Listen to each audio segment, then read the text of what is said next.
And we're live. That's a bit better. Sorry, folks. Just realised I must have tilted my monitor there a wee bit. Hello. I'm Doug, so just popped on a wee minute or two early. Hopefully we'll not have such an ignoble start to the programme this week as we had the last time. Pardon me.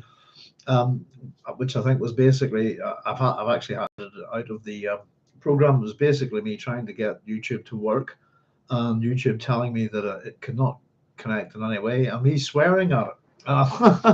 And it seemed that the whole time that was actually going out, so I was quite mortified. Nothing too much though. You know, I do like swearing at technology when it doesn't work.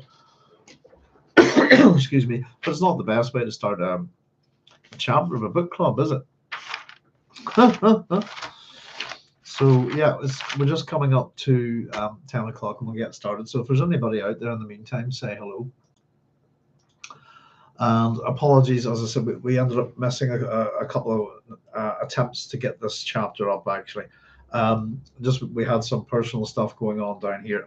We also got a bit of damage to our house from what was it called? Oh, Storm Éowyn, actually, as in Éowyn from Lord of the Rings. That's what it's called. We got hit with about 114 miles an hour winds. So we've got a wee bit of structural damage, nothing major, but it's been a wee bit of a week or two. So apologies for missing the last couple of attempts to get this chapter up. There's 10 o'clock, folks, so I will say hello. Thanks very much for joining me. I'm Doc Sloan. Welcome to my science fiction station, also known as the Doghouse. Let me see. So I'm just going to try and adjust this a wee bit better. I think that's a bit better. There we go. And tonight is our chapter 23 of our Children of Dune book club, our third book club now, on Frank Herbert's work. And just before we do get going tonight, I suppose if anyone is out there saying hello, I thought I would just do a wee bit of housekeeping as usual. The biggest thing on my radar, and I think I put up a little post on the station. I absolutely gutted to hear about David Lynch passing away. In all honesty, I'm very sad to hear. I've been a big fan of David Lynch's for quite some time. I love his movies. He's a bit like certain authors where I have seen all of his films except for the last three. And I've actually got two of them on the computer. I've actually been keeping them for the right day, if you see what I mean. I'm a sort of person that does that. But of course, he is our director of our 1984 version of Dune, and I think arguably, the best cinematic representation of Frank Herbert's work that we've seen. I think, and it's just really sad to hear that he's passed. I absolutely adore things like Eraserhead, The Elephant Man. I think it's fantastic. I love Dune.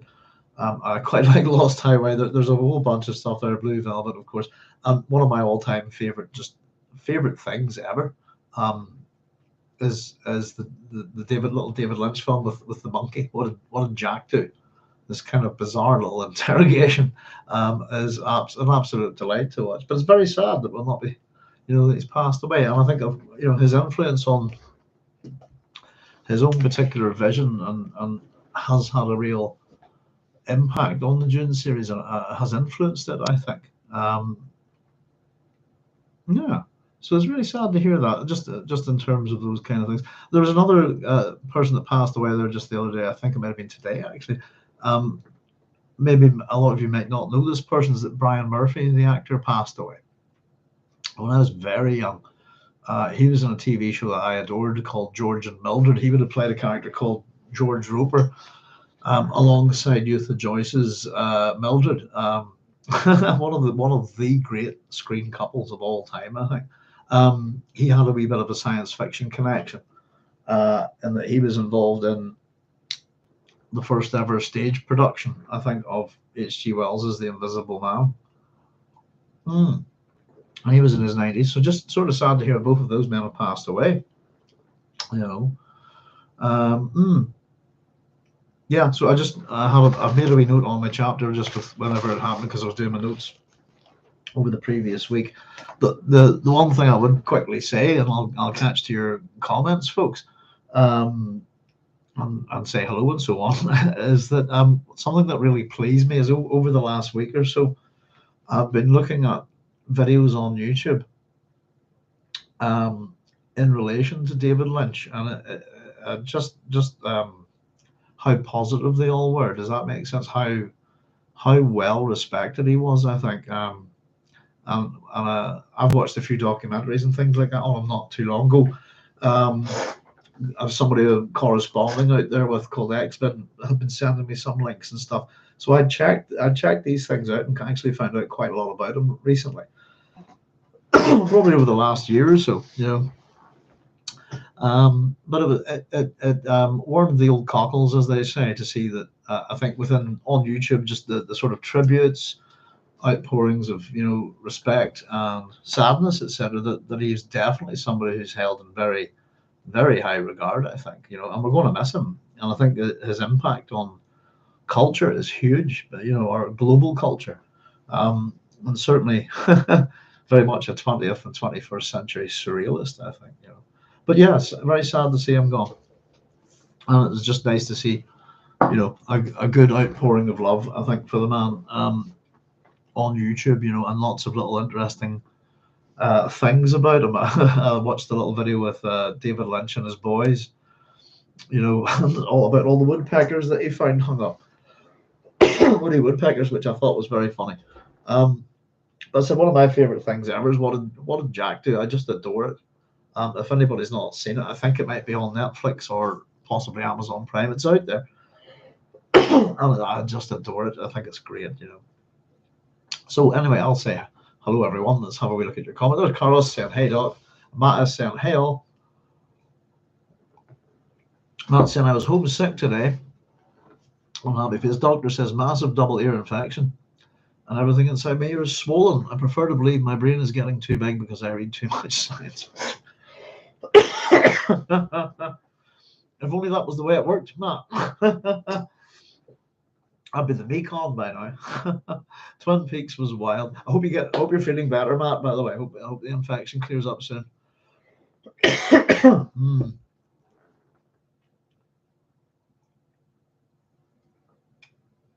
Twin Peaks is wild, says Carlos. Well, indeed. Still watching the second season of it a bit. Catching it here and there. Pardon me. Carlos says, is that both ears or one really infected? Hi, Doc. Hi, all, says Cynthia. Off I go, coughing already, folks. Excuse me. Matt S says both, laughing out loud. So my sort of wife's got me working on breathing exercises. Because I kind of have a weird cough reflex. And I'm trying to learn how to control it at the minute. And I just did it there now. That's a bit better. Sorry about that, folks. Well, chapter 23, let's get organized. As I said, just a wee bit of housekeeping there. I've made a wee note on the top of my book for chapter 23. As I was doing these notes, David Lynch, 20th of the 1st, 46 to 15th of the 1st, 2025. Rest in peace. Pardon me. Now, paperweight. Okie dokie. That sounds ready to go. Right, folks. And as I said, thank you very much for joining me again. And once again, apologies for missing this for a couple of weeks. Hopefully everything's back to normal. And so we should be running every Tuesday at 10 o'clock again. Okay, so here's our epigraph to chapter 23. Oddly enough, the day I wanted to get this up was the 23rd of January because I thought, the 23rd would go well with chapter 23, the day of discord, all of this kind of thing, the number of discord. This is the fallacy of power. It is effective only in an absolute, a limited universe. But the basic lesson of our relativistic universe is that things change. Any power must always meet a greater power. Paul Muad'Dib taught this lesson to the Sardaukar on the plains of Arrakis. Excuse me. His descendants have yet to learn the lesson for themselves. And this is from the preacher at Arrakis. There's Babs. and Jaya together, saying Shalom all and evening dog. Hiya folks, how is? Good to see you both. Bob said, how are you all? It's excellent to see you. Thank you very much for joining me as always. Oh goodness. Right, first up, let's just have a wee check here. The fallacy of power is effective only in an absolute, a limited universe, but the basic lesson of our relativistic universe is that things change. Sure. Okay. Any power must always meet a greater power. I've gone no. Not necessarily. Well, I've written my own comment next to that is just some fade out, actually. And again, it depends on what we mean by power. Paul Muad'Dib taught this lesson to the Sardaukar on the plains of Arrakis. In other words, their greatest power met an even greater one. Their great power met an even greater one. His descendants have yet to learn this. Sorry, the lesson for themselves. So this is the descendants. I've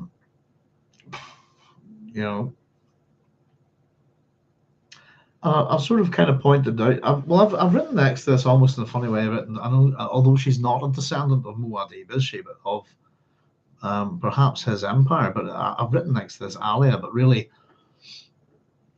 I was also thinking about Galima and Leto, which I've scribbled down. I just noticed I've scribbled that down there on the other side of the page. But it's an interesting little thing. As we go, I'll come back to it actually. Let me just see. Now, I've just written here before we get going that this is almost all theatre. I've done a little drawing of what our sort of setup is over here for the two ladies on the throne. There's supplicants down below, but I've written over here that, sorry, very bad at doing this. All right, there we go. This is all theatre. A lot of it's, being played out, I suppose. And this is I suppose the culmination of all the Machiavellian kind of plots and things like that. So off we go, folks. The first supplicant of the morning was a Kadeshian Troubadour, a pilgrim of the Hajj, whose purse had been emptied by Arrakis mercenaries. He stood on the water-green stone of the chamber floor with no air of begging about him. Jessica admired his boldness from where she sat with Alia atop the 7-step platform. Identical thrones had been placed here for mother and daughter, and Jessica made particular note of the fact that Alia sat on the right, the masculine position. So I've done a wee diagram here. There we go, very quickly. I've made a wee note that she's on the right over here, and I've kind of put male and female positions up here as well, just to help me sort of visualize it. Now, interestingly enough, I suppose, we've got the use of the word troubadour here. We've talked about it before. Kadeshian, Kadesh, spelt, I suppose, Kadesh, or you could also spell it with a Q, Qadesh, or Kadesh as in Cades. Now, the root of this is Kadesh, which is the QDS, I suppose, is biblical Hebrew for holy or sacred. And we have lots and lots of biblical references to Kadesh. In fact, that's in particular to Kadesh Barnea. Is that it? I think that's my bad handwriting defeating me. Now, it's an important site concerning narratives relating to Israelite origins.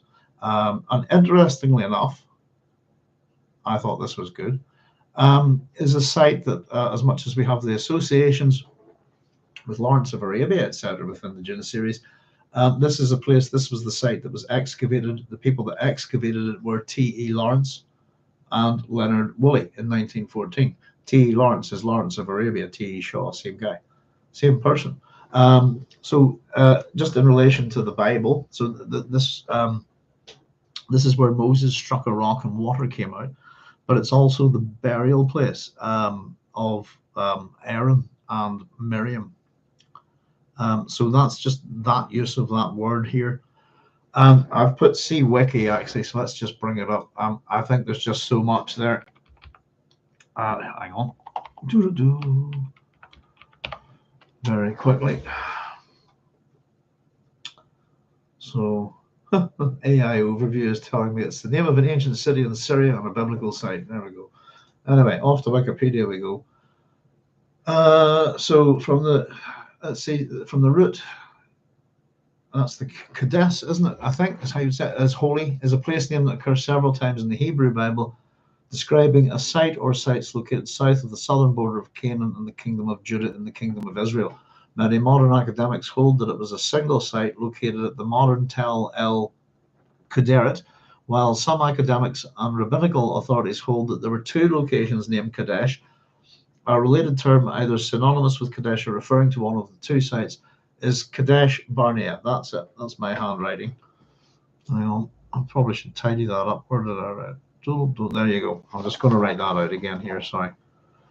I hate it when my awful handwriting defeats me. I tend to print things like this. There you go. So there's no confusion for me again. Right. Pardon me. Various etymologies for Barnea have been proposed, including desert of wanderings, but none have produced widespread agreement. And then it's this wee bit here, for example, just the Bible mentions Kadesh and Kadesh Barnea in a number of episodes, making an important side in narratives concerning Israelite origins.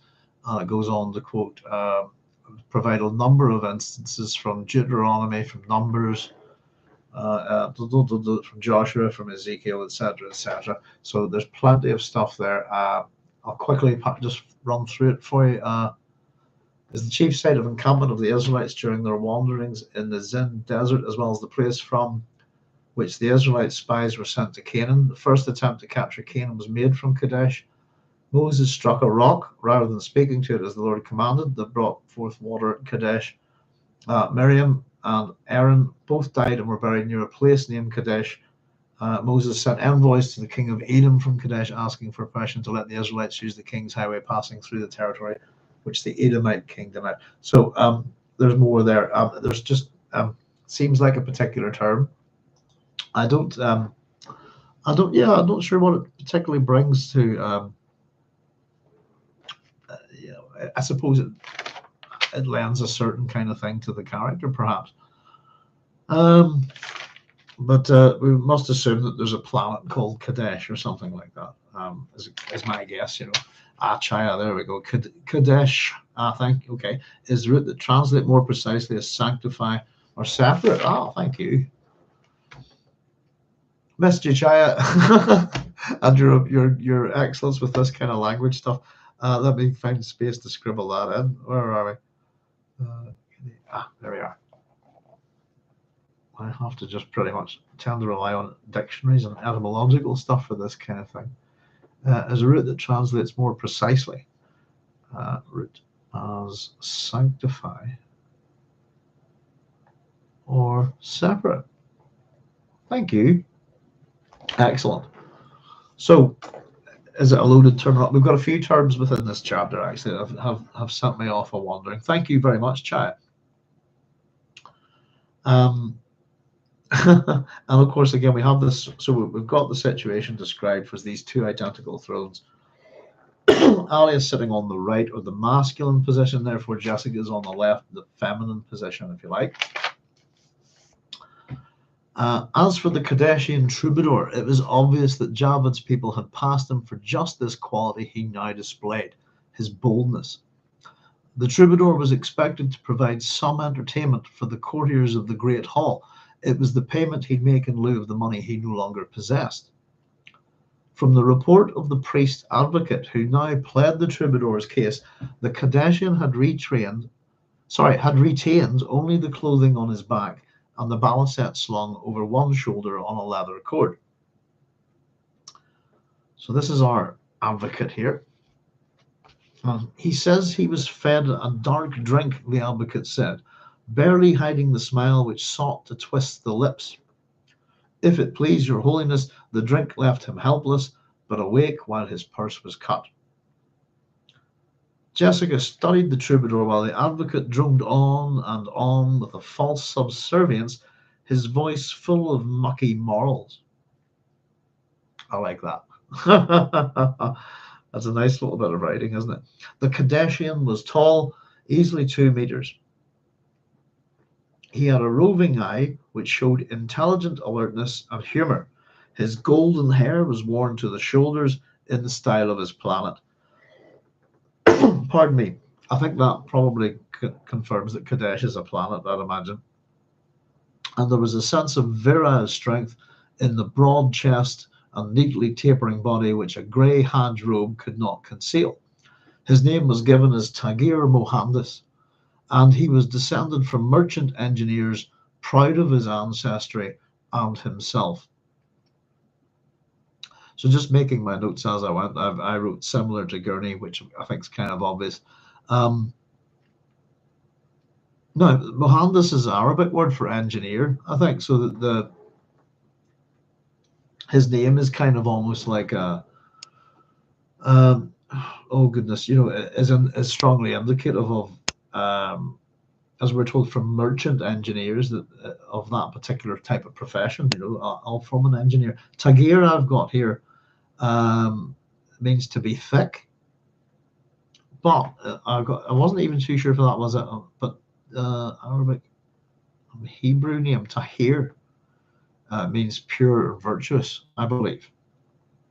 And sometimes if you swap out a letter with some of these, if you can kind of get what you're after with what Frank's up to. But yeah, so his name is suggestive of that he's descended from, we're told, these merchant engineers.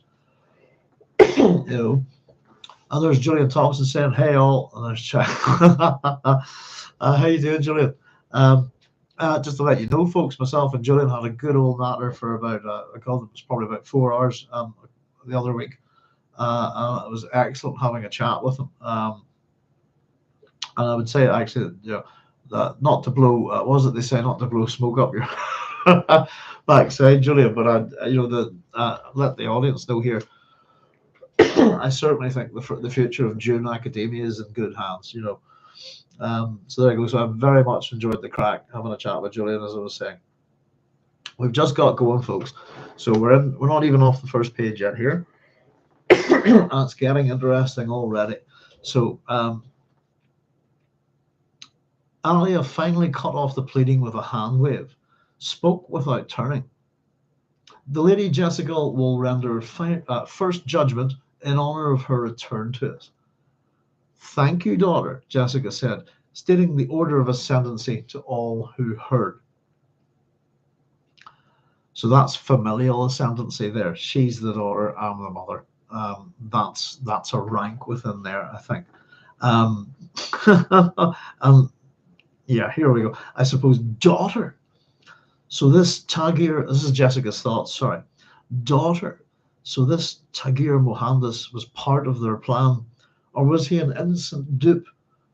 This judgment was designed to open attack on herself, Jessica realized. It was obvious in Alia's attitude.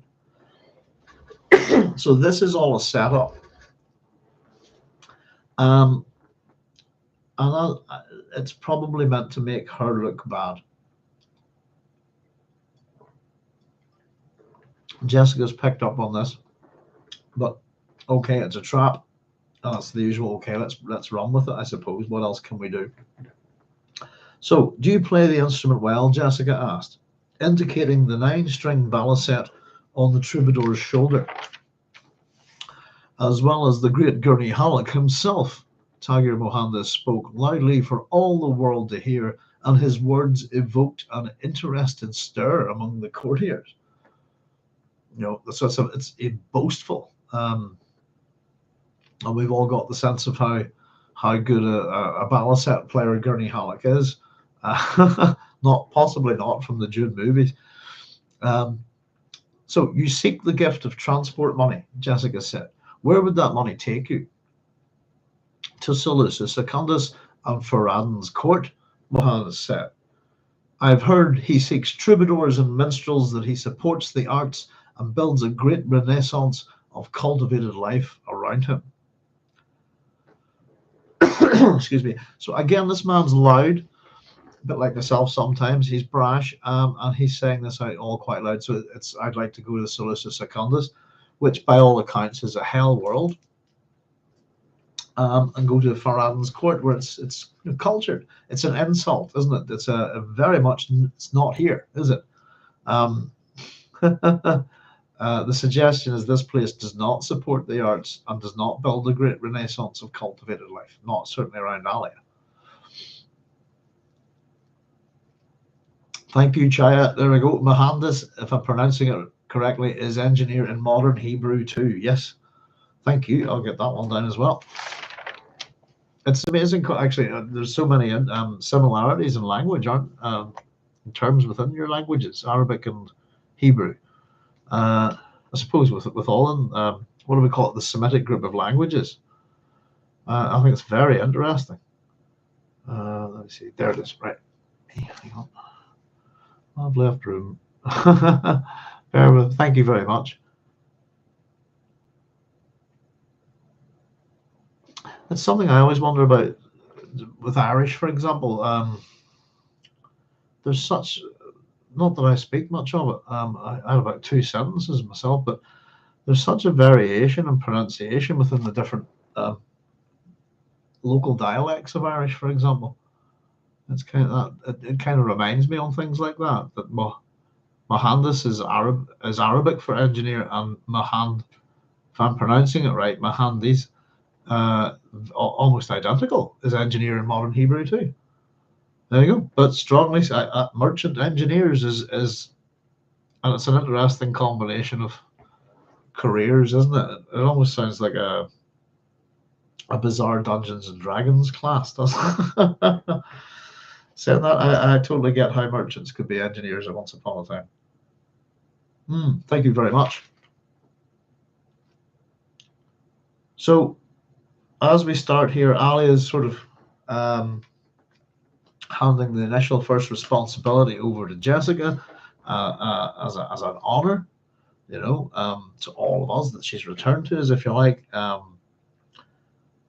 And that's a kind of power thing. I'm going to pass power to you. That's why Jessica goes, "Thank you, daughter," stating the order of ascendancy to all who heard. And again, this is all about who's listening. Pardon me, they know they have an audience. They know there's a crowd, and they're all playing to it here.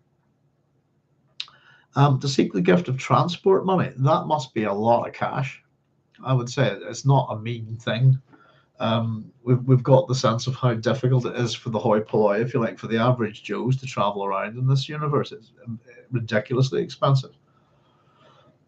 There's Ryan the Scar saying, "Cheers, Doc. Cheers, everyone. Good to see you, Ryan. Thanks very much for joining us. We're just getting going, sir." Yeah, and so we've got a little cheeky insult here. Jessica refrained from glancing at Alia. They'd known, of course, what Mohandis would ask. She found herself enjoying this byplay. And we get Jessica's thoughts here. Do you think her unable to meet this thrust? "Will you play for your passage?" Jessica asked. "My terms are Fremen terms. If I enjoy your music, I may keep you here to smooth away my cares. If your music offends me, I may send you to toil in the desert for your passage money. If I deem your playing just right for Farad'n, who is said to be an enemy of the Atreides, then I will send you to him with my blessing. Will you play on these terms, Tagir Mohandis?" He threw his head back in a great roaring laugh. His blonde hair danced as he unslung the balisette and turned it deftly to indicate acceptance of her challenge. I've always got a bit of a problem with characters like this. There was something about the name Tagir Mohandis that kept reminding me of George R.R. Martin's books, but I couldn't think of what it was. I think it was maybe just the way it sounded to me or something like that. It seemed to be reminding me of another character. But it's almost a kind of, I don't know, shit trope, should we say, is the very loud braggart kind of guy who's, I don't know. It's there's a character in the Song of Ice and Fire a bit like that. I can't remember his name. Is it the Grey? No, it wouldn't be the Greyjoys, would it? It's the guy who ends up getting half his fingers cut off or something, and then going, "I'll be your best supporter." There's always this kind of big gruff guy who's always overly loud, if you like. Don't know, it's almost kind of a stereotype, I think. That's probably the term I was looking for. I'm not fond of characters that do that. There's something very unrealistic about them. And for the life of me, I can't remember the character from A Song of Ice and Fire. But it's one of the Lord, one of the Lords of the North, and it's the kind of all should I follow the young wolf? This kind of, it's him. He's the big, super loud, and I think he gets some of his fingers lopped off, and he's just becomes his best supporter. This kind of thing. He's not quite the same character, same thing, if you know what I mean. But the setup of the character is, I think. So this he threw his head back in a great roaring laugh. Blonde hair danced as he unslung the balisette and turned it deftly to indicate acceptance of her challenge. The crowd in the chamber started to press closer, but were held back by courtiers and guards. Presently, Mohandis strummed a note, holding the bass hum of side strings with a fine attention to their compelling vibration. Then, lifting his voice in a mellow tenor, he sang, obviously improvising, but his touch so deft that Jessica was enthralled before she focused on his lyrics. Here we go, rude song, if you like. Let's say, Mohandis. Here we go. You say, this is the song. You say you long for Caladan seas, where once you ruled Atreides, without surcease, but exiles dwell in stranger lands. You say 'twere bitter men so rude to sell your dreams of Shai-Hulud for tasteless food, and exiles dwell in stranger lands. You make Arrakis grow infirm, silence the passage of the worm, and end your term, and exiles dwell in strange lands. Alia, they name you Quarantine, that spirit who is never seen until enough. So he's cut off. Enough, Alia screamed. She pushed herself half out of her throne. I'll have you. And then, Alia. Jessica spoke just loud enough, voice pitched just right to avoid confrontation while gaining full attention. It was a masterful use of voice, and all who heard it recognized the trained powers in this demonstration. Alia sank back into her seat, and Jessica noted that she showed not the slightest discomfiture. Her outrage, her scream is false. Let's just have a wee quick look at the song again. Longing for Caladan seas, where once you ruled the Atreides, without surcease, but exiles dwell in stranger lands. Bitter men so rude to sell your dreams of Shai-Hulud for tasteless food. You make, and that's this bit in particular, you make Arrakis grow infirm, silence the passage of the worm, and end your term, as exiles dwell in strange lands. Now, I think that bit, as much as this guy's, whether he's a pawn or in the employ of Alia, etc., he's doing their will. He's improvised some of this, we're told, and Ali's not bothered by anything in it. But it's the things in it that are suggestive that this is the first official supplicant, if you like, to the two women here. And within what he says, dreams of Shai-Hulud, the silence, you make Arrakis grow infirm and silence the passage of the worm. That's to do with the ecology of the world, the nature of the world itself, if you like. And it's going to, so it's the real sort of realization and comments about what's happening to Arrakis, I think, fully emerge in this chapter. But there's a subtle bit of it there. And then we get Ali as this quarantine. I think we've heard that term before, haven't we? But I've got some work on it on the next page, and we'll come to it in a wee moment. The spirit who's never seen until. So we have this false enough cut off, and Alia with a bit of voice from Jessica taking control, but really Alia is not that bothered. Jessica's thoughts that this too was anticipated. Jessica thought, how very interesting. The judgment on this first one's mine, Jessica reminded her. Very well. Alia's words were barely audible. So this is Jessica. I find this one a fitting gift for Ferran, Jessica said. He has a tongue which cuts like a crysknife. Such bloodletting as that tongue can administer would be healthy for our own court, but I'd rather he ministered to House Carino. And we get a light rippling of laughter spread through the hall.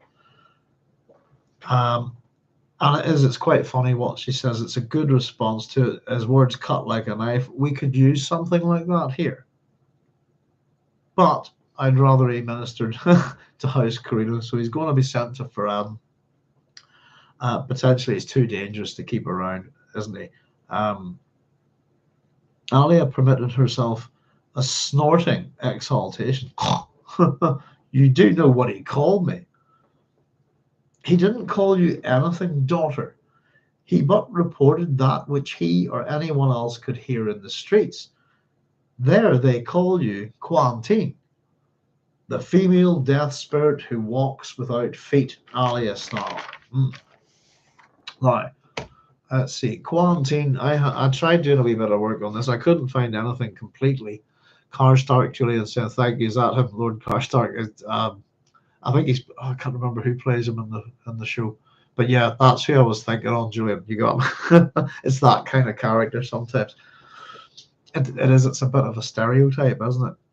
Quarantine. I've got female death spirits without feet. I've got Keres maybe or banshees.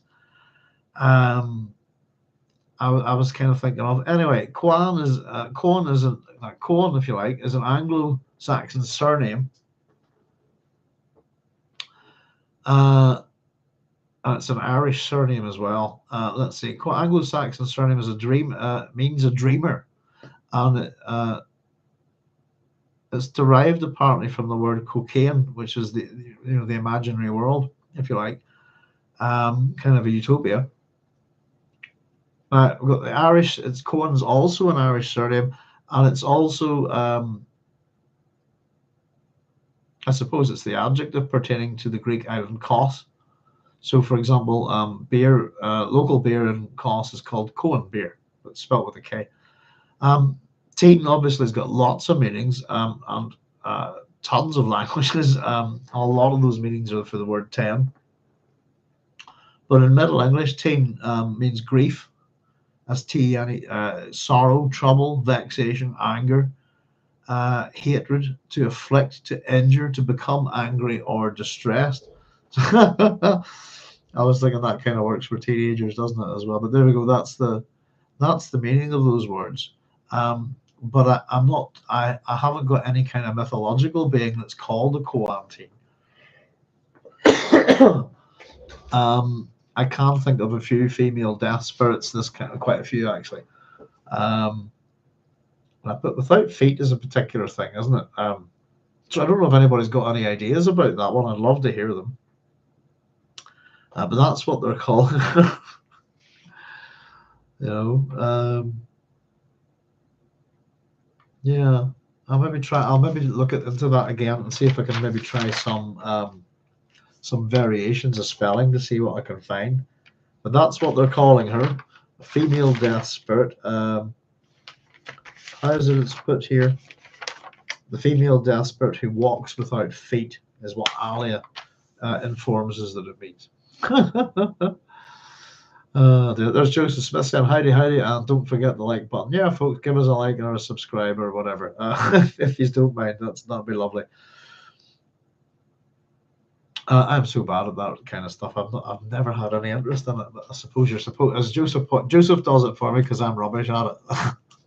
So thank you very much, Joseph.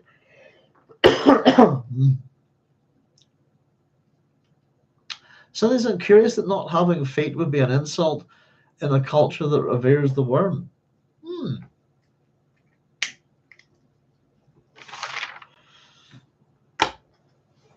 A death spirit who walks without feet. Yeah, I've been trying to figure it out myself. I ended up. I'll tell you what I did do, guys. Was I don't think it's here. It's down in my bedroom. Is I ended up coming out of my usual sources, set of resources for myth and stuff, and grabbed. I got a big volume of myths of the East, if you like. So I'm been reading through. I've been reading a little bit about Indra in there. That kind of stuff as well. But I will keep. It's one I'm kind of interested in. I'm wondering why that term. We get that it's explained, but I was trying to find something that was cognate with it, but not just yet. But yeah, banshee, this kind of thing, possibly. We've got some good old fashioned female death spirits around this part of the world. Banshees are one, Army one. Anybody? Yeah. Maybe you've seen. What's the film of the Banshee? And is it Sean Connery? Is it Darby O'Gill and the Little People? If anybody's ever seen that, that's a good one. I was actually wanting to write a wee story about a banshee. See if I can get round to it. Like many things. So that's the best I could do. I split the word there. That's what I got. Grief, sorrow, trouble, vexation, anger, hate. That kind of makes sense. It's more of the first part of it. Dreamer of. Oh, would that make sense then? Perhaps, do you think? If we took the from the Anglo-Saxon name, it means a dreamer. A dreamer who brings grief, sorrow, trouble, vexation, anger, hatred, affliction, injury. Is that what it means? Really? I'll sit and do the work separately, and then you wonder. Let's write it down anyway. It's worth considering. A dreamer of, I can pick any one of those. Vexation, I'm going to go with. That sounds best, doesn't it? I like that. But yeah, not having feet would be an insult in culture that reveres the worm. Well, at the same time, I would consider the Fremen very much a pedestrian culture, wouldn't we? But yeah, it's this month death spirit. Maybe it's because it's a death spirit. It floats, that kind of. Dear, oh dear. But yeah, a little bit of confusion on that one, folks. But I'll see if I can find anything else. But I suppose some kind of spirit or demon. Yeah, it's a spirit who has never. Oh, they name you Coantine, that spirit who is never seen until. And we're cut off there. I've written actually until what? And I think it's probably the moment you die. Or until it's too late. Who knows? We don't get the rest of the song. Okay. Right, so this is Jessica then. If you put away those who report, let me just check I didn't miss anything there. Yeah, so Alia says the female death spirit who walks without feet. Alia snarled. If you put away those who report accurately, you'll keep only those who know what you want to hear, Jessica said, her voice sweet. I can think of nothing more poisonous than to rot in the stink of your own reflections. And I've written over there, burn, and that's an overt attack by, as much as anything subtle in this, that's an overt attack by Jessica on Alia. We get audible gasps from those immediately below the thrones. Ooh, gasp. I'll just put that in there. Sorry. But burn, gasp, overt attack, that's what I put there. You keep, you get rid of people who are honest in their reporting to you. All you get around you is sycophants and this kind of thing. Only those who know what you want to hear. So you'll be manipulated in a funny way by your own desires, if you like. I can think of nothing more poisonous than to rot in the stink of your own reflections. And I've put a wee asterisk next to the word reflections. And again, if we think about that, we were going kind of with the mirror thing a wee bit with this. And the fragmentation of Alia's personality, if you like, with her now being the Baron. Well, sorry, one of the questions I'm asking at the end of this chapter, actually, pardon me, was I'm kind of the bit that I'm trying to figure out with the Baron and Alia at the minute is how much are they, who's in control, how much is that person in control, or are they working together? Is what I'm curious about at the moment. Let's see. So the whole woo, the crowd's going whoa, you know. Um, Jessica focused on Mohandis, who remained silent, standing completely uncowed. He waited whatever judgment was passed upon him as though it did not matter. Mohandis was exactly the kind of man her Duke would have chosen to be by his side in troubled times. One who acted with confidence of his own judgment, but accepted whatever befell, even death, without berating his fate. Then why had he chosen this course? And I've written next that that's a good question because it seems very stupid. um, to go in and behave like this in a place like this, there's a severe chance you're going to get yourself killed. What was I, what was I thinking about the other day? There's an episode of Old Harry's Game,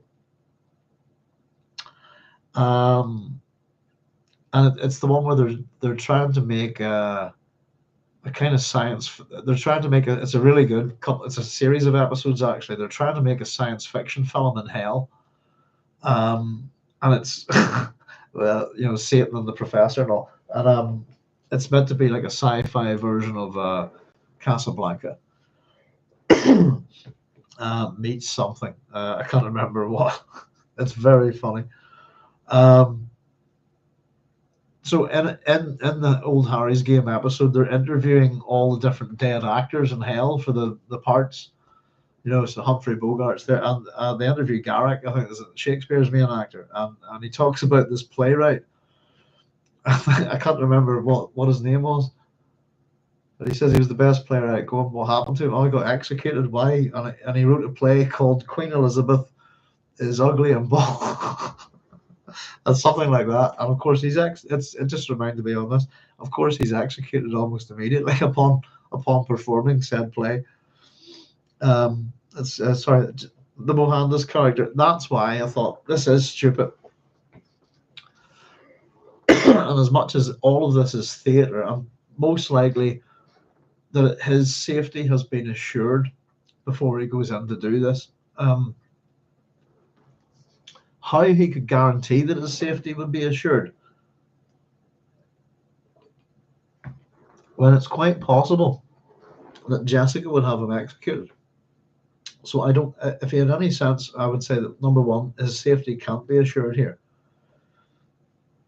and that he is playing the bets. At the same time, he's also probably been chosen because he has the qualities that Jessica knows that her husband would have liked, and therefore that she probably is also attracted to.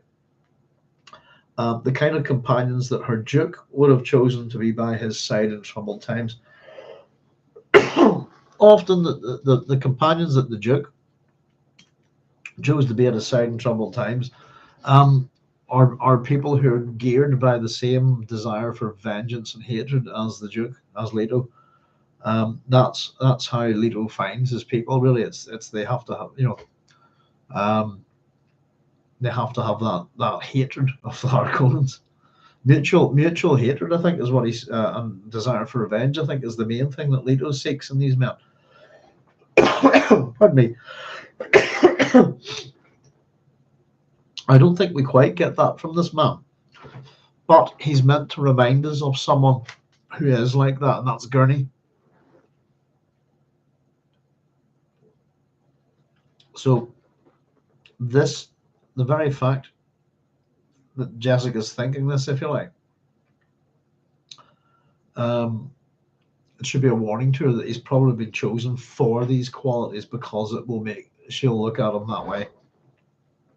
Why did you sing those particular words? Jessica asked him. He lifted his head to speak clearly. I've heard that the Atreides were honourable and open-minded. I'd have thought to test it, and perhaps to stay here in your service, thereby having the time to seek out those who rob me and deal with them in my own fashion. So there you go. What do I know? There is that sense of revenge there. So he's exactly what the Duke Leto Atreides would want. So it's almost as if he's almost so well designed for this trap in a similar way that the uniforms that have been designed for the twins. There's a level of design here, and surely I think that Jessica would note it. He dared test us, Alia muttered. Why not? Jessica asked. She smiled down at the troubadour to signal goodwill. He had come into this hall only because it offered him opportunity for another adventure, another passage through his universe. Jessica found herself tempted to bind him to her own entourage, but Alia's reaction boded evil for brave Mohandis. There were also signs, here we are, which said that the course expected of the Lady Jessica, take a brave and handsome troubadour into her service as she'd taken brave Gurney Halleck. Best Mohandis were sent on his way. Though it rankled to lose such a fine specimen to Farad. I thought the way I looked at it is that he's kind of a Gurney Halleck, and I thought that at the end of the day, I've already got one. Is the way is kind of a way of looking at it, the way she might think. I thought he's possibly too much like Gurney Halleck.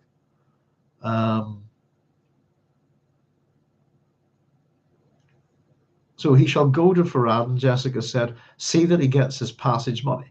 Let his tongue draw the blood of House Carino and see how he survives it.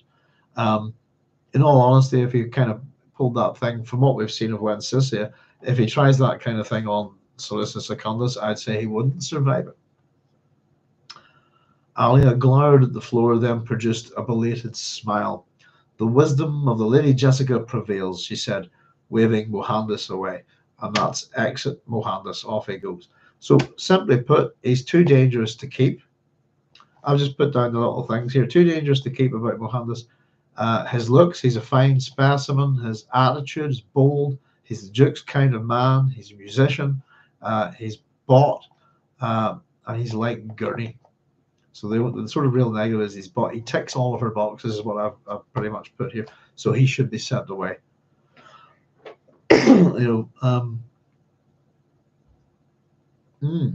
Which made me think is exactly we think about Jessica being we forget sometimes who's her father. That is the same reaction that the Baron has, and that he explains to Piter way back in June why he and Piter will not keep the Lady Jessica and Paul as their personal pets or playthings, is because they're far too dangerous to keep. So her I just wanted to point out her thinking here is almost identical to the Baron's thinking on keeping dangerous pets around you, if you see what I mean. So we get Jessica's thoughts here. That did not go the way she wanted, Jessica thought, but there were no indicators in Alia's manner that a more potent test remained. Another supplicant was being brought forward. Jessica, noting her daughter's reaction, felt the gnawing of doubts. The lesson learned from the twins was needed here. Let Alia be abomination. Still, she was one of the preborn. She could know her mother as she knew herself. It did not compute that Alia would misjudge her mother's reactions in the matter of the troubadour. And her thoughts here are, why did Alia stage that confrontation? To distract me? And it's a good question. What's this about? So the way it is that she's thinking here is the problem with Alia is that Alia should know her own mind, if you like, because of being abomination, because of being preborn. That she would have her mother's memories, I suppose, up to that moment. And also that she has a version of Jessica inside her, which is also a genetic memory kind of thing. But I think the real thing that she hasn't probably factored into it is that she's been away. Does that make sense? That life has changed for, there's things that Jessica has been through over the last 12 years or so. Oh, sorry, is it 9 years or so? Hang on, where are we at? Yeah. Oh no, she's been away for a good bit, hasn't it? Is it, what did we say? It's about 21, 22 years. She's been away a good while. She's changed, and I suppose how she's changed would always change how you think. Life just has taken them down. There's a different version of her, is what I'm trying to say, inside Alia, if you like. It's not the same person, although it is. But the Jessica in the real world obviously has many, many more years of life experience, etc., that kind of thing. So the version of the Alia thinks that she knows of Jessica would be a younger version, if you like, maybe more naive, this kind of thing. Possibly not at the height of her political powers or talents. There was no more time to reflect. The second supplicant had taken place below the twin thrones, his advocate at his side. The supplicant was a Fremen, this time an old man, with the sand marks of the desert born on his face. He was not tall, but he had a wiry body, and the long dish dasha, usually worn over a still suit, gave him a stately appearance. The robe was in keeping with his narrow face and beaked nose, the glaring eyes of blue on blue. He wore no still suit and seemed uncomfortable without it. The gigantic space of the audience hall must seem to him like the dangerous open air which robbed his flesh of its precious moisture. Under the hood, which had been thrown partly back, he wore the knotted keffiyeh headdress of a naib. Right, I'll tell you what, folks. I'm going to, before we pile into this, and we got, it's a good place to stop. I'll explain those couple of words in a wee minute. I'm just going to run the loo very quickly, and then we'll get right back at it. So excuse me just a wee moment.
Hello, sorry about that, folks. There we go. Doggy toys. Oh, right, where were we? Yes, indeed. So this is our supplicant, the Fremen, an old man of the sand, like old man of the sea. So he's wearing, where are we? First one of those was the long dish dasher, usually worn over a still suit. And then we had, he's also wore the knotted keffiyeh headdress of an Aib. So dish dasher, let me see, I've got this, is a long sleeved ankle length robe. It's also known as a thob. And the Arabic word means dress or garment, and it's also known as a kandara, depending on what part of the world you're in, basically. Keffiyeh, very similar spelling, K-F-F-I-Y-E-A, also known as a, it's not a hatta, as a traditional headscarf, and it comes from the word that means coif. There you go. Now, we've got, Alice, that's the second one, yes, I had to write that down, something, sorry, something, I'm going to write it on my hand. There was something else. Right. Now, this is I used to read this as Gadhean. Let's have a well, let's see if I have his etymology here. I might have put this at the back. Now, how you pronounce this name, depending, is it's either like Gadhean, which is a word that means one from Geta, person from Geta.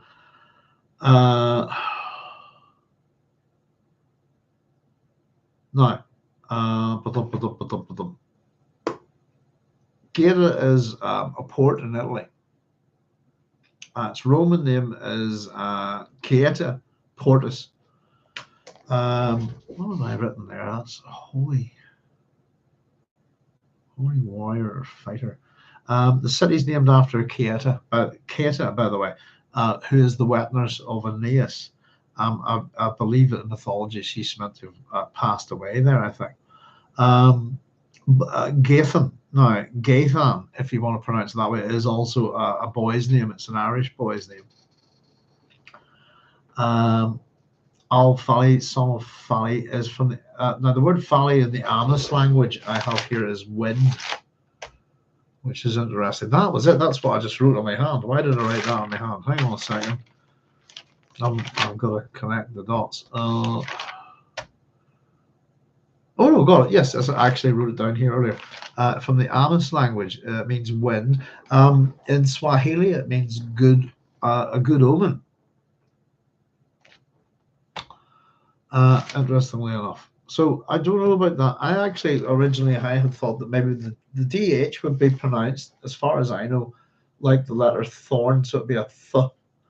So Gadhean, which is interesting because I didn't get it. So I was only looking up the word here. So, but in terms of the Irish first name, the Irish boy's name, it's Gadhean. That's how you would pronounce it, Gadhean. And I didn't get a meaning for that. Oh no, I did actually. It was like a warrior or a fighter, a holy warrior or a fighter is what I've got written here. Is what the name means. But there you go. So a couple of possibilities there. But I think a holy warrior fighter of the wind, if you like, son of the wind. Does that make sense? Is almost the way you could run with what this man's name means. If anyone else has got any other suggestions, I'd love to hear them. But that's kind of what I got from that. So it kind of fits the character, I think. So I'll go with Gadhean, if you like. Gadhean, if I can remember that. Is that it? How I wrote it down? Hang on. Gadhean. We'll go with Gadhean. Yeah, Gadhean. We'll keep my Northern Irish accent on it. We'll keep it Gadhean. Right. Okay. So this is Gadhean al-Fali. I am Gadhean al-Fali, he said, placing one foot on the steps to the thrones to signify his status above that of the mob. I like the way this character is presented. I was one of Muad'Dib's death commandos, and I am here concerning a matter of the desert. Alia stiffened only slightly. A small betrayal. Al-Fali's name had been on that demand to place Jessica on the council.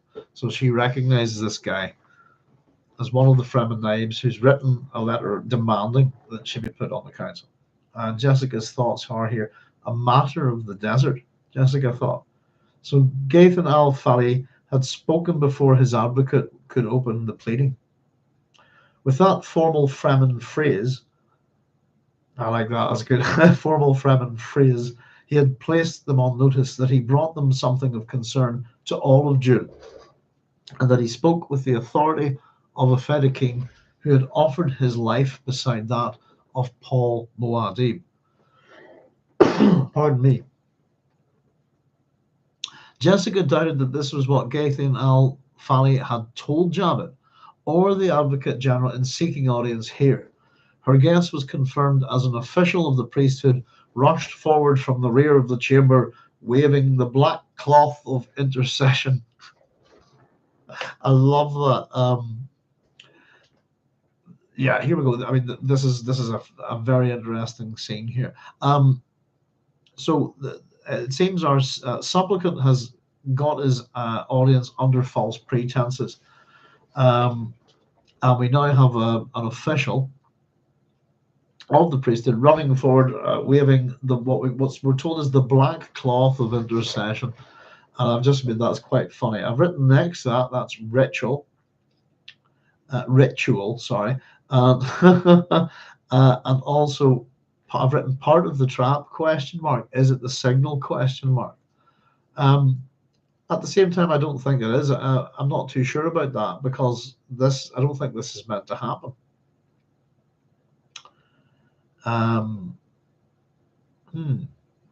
So this is the priest official, as I've called him. My ladies, the official called out, do not listen to this man. He comes under false. Jessica, watching the priest, ran toward them. Jessica, watching the priest run toward them, caught a movement out of the corner of her eyes, saw Alia's hand signaling in the old Atreides battle language, now. Jessica could not determine where the signal was directed, but acted instinctively with a lurch to the left, taking throne and all. She rolled away from the crashing throne as she fell, came to her feet as she heard the sharp spat of a Mauler pistol, and again, 2 shots. But she was moving with the first sound, felt something tug at her right sleeve, and she dove into the throng of supplicants and courtiers gathered below the dais. She's dived into the crowd for safety. Alia, she noted, had not moved. So we kind of had all these discussions about Alia's fears about all the different places previously. Where would this assassination attempt take place?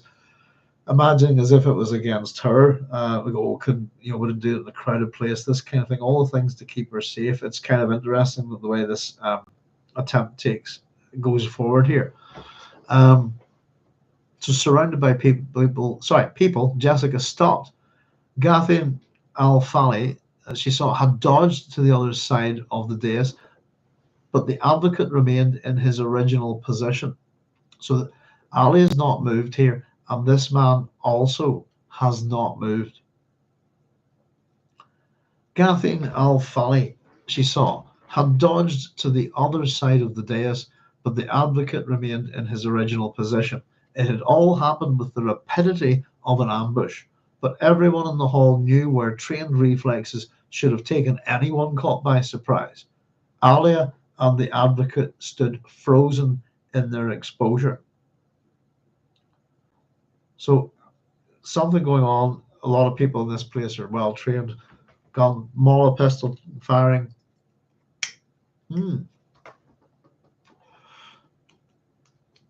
Mostly, when you get things like this, you will see a lot of people just run and panic and do all sorts of things. Sometimes not so much. Sometimes you will see people taking things in. I had a very funny one. My first week, I think it was first or second week in London, and this would have been in 1992.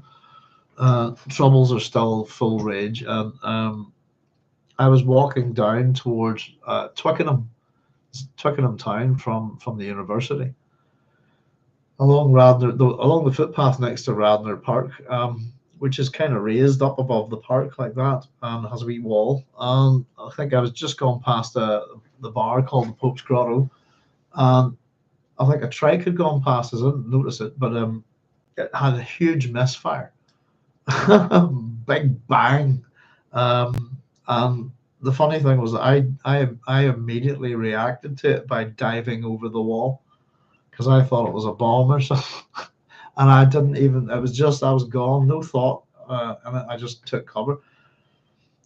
And everybody looked around and going, "What happened there?" It was very funny, and I kind of had to walk along the bottom of the wall and to come back up and catch them up. And they're kind of all asking me, what just happened? Why did you just jump over that wall? The big bang?" I says, "Maybe dive for cover, you know." And they're all, "What do you mean?" And I don't know what was weirder or funnier, the fact that I had done this and just reacted to a big bang going off behind me by just diving over the nearest wall and taking cover, or the fact that once I'd explained myself, kind of that's what I'd done and why I'd done it. The fact I think really freaked them all out was the fact that they hadn't done it. And if a bomb had gone off behind us, I would have been fine, and they wouldn't. You know, it was a weird thing. But how people behave in in crowds and big situations like this and panic, pardon me, it's always interesting. But I would actually say that what Frank's saying here isn't actually true. I think as much as you'll always see people running, there will be one or two people who'll keep their heads, keep their cool, and they'll be paying more attention to see actually what's going on before making a decision, you know. And I don't know what it is with the Mala pistols or what sort of ballistics they have. But the general thing is, if you hear the bullet, it's too late. It's already gone past you. If you know what I mean, you know the speed of the bullets and stuff. This kind of thing. It's got me thinking. But I didn't think that just the fact that two people didn't move, in this situation that's going off, wouldn't necessarily make it look like they'd done it. Does that make sense? And especially the fact that they're still here. Does that make sense? You'd often expect the villain to sneak out the back passage, this kind of thing. Excuse me. Now, so Alia and the advocate stood frozen in their exposure. A disturbance towards the middle of the room caught Jessica's attention, and she forced a way through the throng, saw 4 supplicants holding the priest official. His black cloth of intercession lay near his feet, a Mala pistol exposed in its folds. Al-Fali thrust his way past Jessica, looked from the pistol to the priest. The Fremen let out a cry of rage, came up from his belt with an akag blow. The fingers of his left hand rigid. They caught the priest in the throat, and he collapsed, strangling. So, so he looks, sees the pistol, sees the guy, rage, kills him. He's not a happy bunny. And he's not quite dead yet. So I usually, as much as it tells us that they caught the priest in the throat and he collapsed, strangling, he'll take up, he's not got a skull here for another bit. Now, without a backward glance at the man he had killed, though he's not dead yet, the old naib turned an angry face toward the dais. This is him. Dalal il-an Nubuwa, al-Fali called, placing both palms against his forehead, then lowering them. Pardon me. The Kadis al-Salaf will not let me be silenced.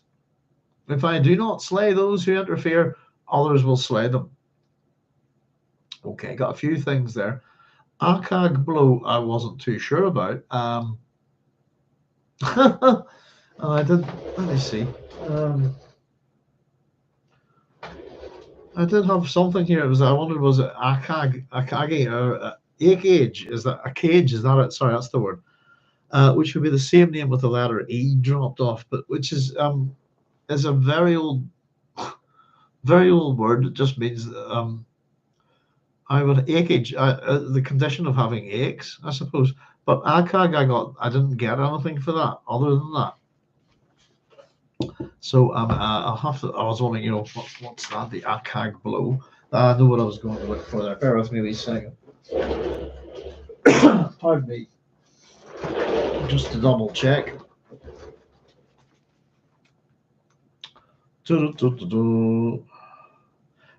Ak is a left turn, but no, nothing within the terminology of the Imperium, unfortunately.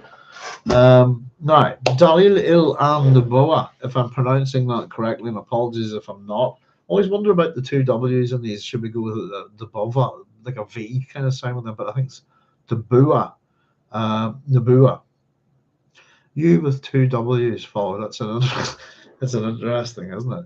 An interesting word. Dalil Il An Nabua, if I'm pronouncing that correctly, it means the signs of prophethood. Is the name of a set of books, 7 volumes of which are about the Prophet Muhammad, and they are by the Imam al Bayhaqi. Is that correct? Bayhaqi. Bayhaqi. That's my bloody bad handwriting again. Excuse me. 1 wee second.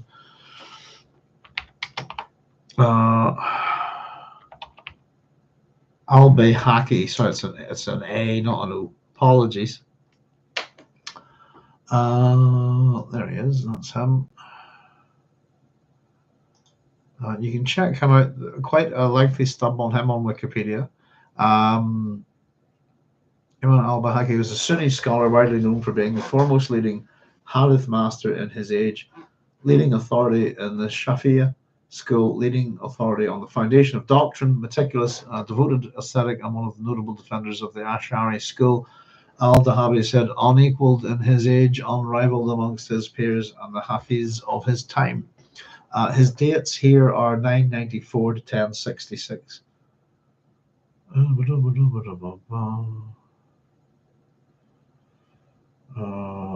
Yeah, AD, obviously, Christian here, CE, whatever you want to call it. But that's one of his works, of which there are many. There we go. The Signs of Prophet is in about 7 volumes about Prophet Muhammad as Al-Qaeda Liads Al-Shafi'iyya. The Tarif Hukuk al-Mustafa is the foremost condensed book on this topic. Okay, there we are. Anyway, a wee bit about him there. So that's the signs of prophethood is really what that means.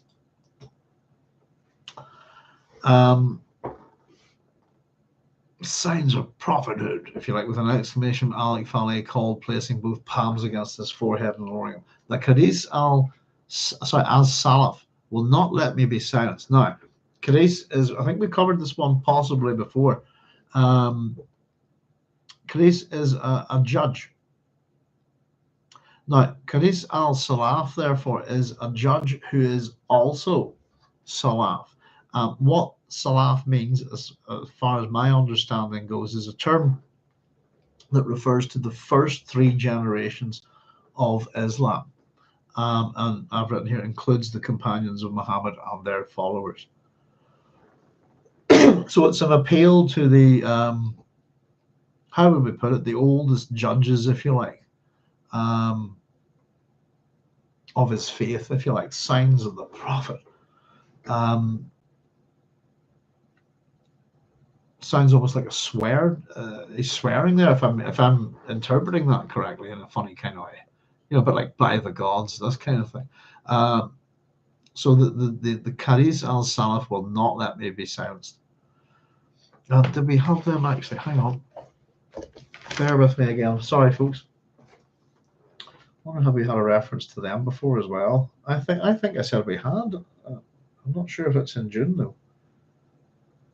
Rings a bell with me. I'm not seeing anything in the terminology of the Imperium. Anyway, let me just check Salaf out. So we're getting, I think, sometimes we looked up that many different kind of terms from these languages. Sometimes it's a wee bit of a struggle for me to try and remember if we've looked them up before, but I take the assumption that generally if I don't recognize it, that we haven't. So that's what I've got from those. So it's almost like a kind of I would go with like a swear, signs of the prophet. The sacred judges of Salaf, if you like, will not let me be silenced. It's that kind of thing, as an appeal to holy judgment, if you like. If I do not slay those who interfere, others will slay them. So Jessica's thoughts are here, and again, with all the confusion, we have more confusion. He thinks he was the target, Jessica realized. She looked down at her sleeve, put a finger in the neat hole left by the mala pellet. Poisoned, no doubt. The supplicants had dropped the priest. He lay writhing on the floor, dying with his larynx crushed. Jessica motioned to a pair of shocked courtiers standing at her left and said, I want that man saved for questioning. If he dies, you die. As they hesitated, peering towards the dais, she used voice on them. Move. The pair moved. Jessica thrust herself to al-Fali's side, nudged him. You're a fool, Naib. They were after me, not you. Several people around them heard her. So even while all this is going on,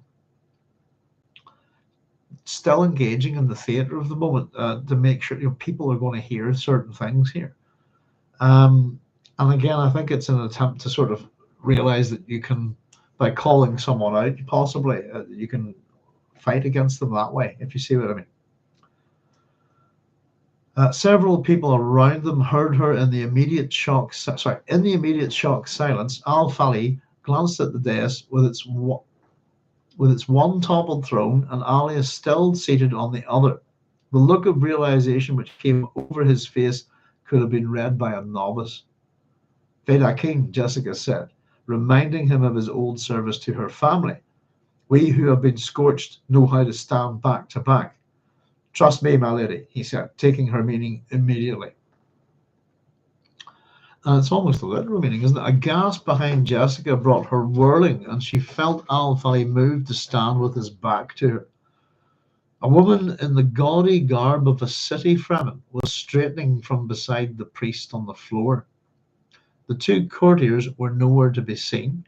I've kind of went, why? That's just my little note immediately there. The woman did not even glance at Jessica, but lifted her voice in the ancient keening of her people. The call for those who serviced the death stills, the call for them to come and gather a body's water into the tribal cistern. It was a curiously incongruous noise coming from one dressed as this woman was. Jessica felt the persistence of the old ways, even as she saw the falseness in this city woman. The creature in the gaudy dress obviously had killed the priest to make sure he was silenced. And there we go. There's our first skull of the chapter. And that says murdered. That's our priestly official.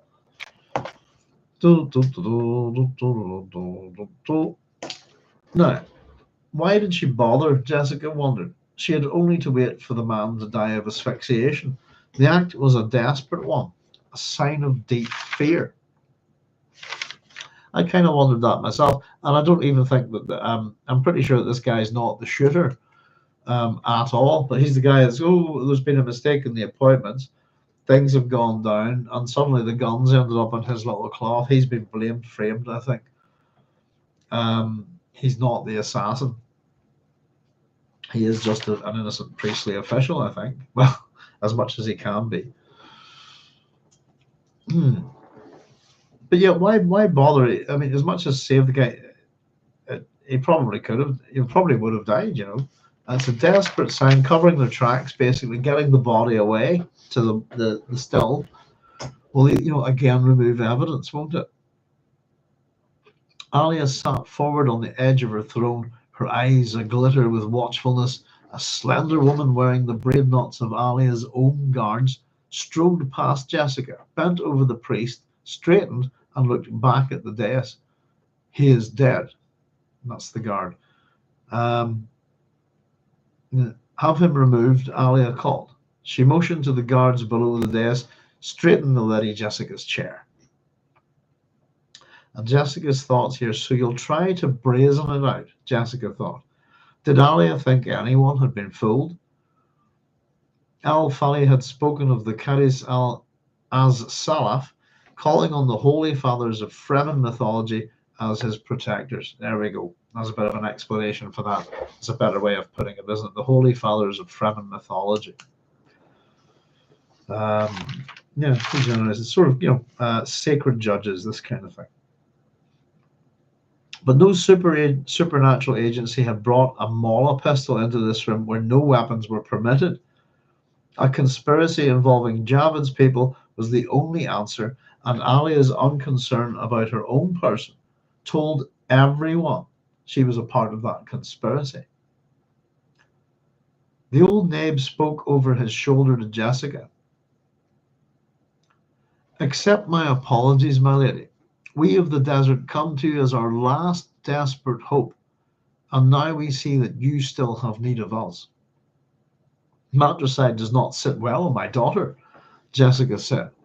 The tribes will hear of this, al-Fali promised.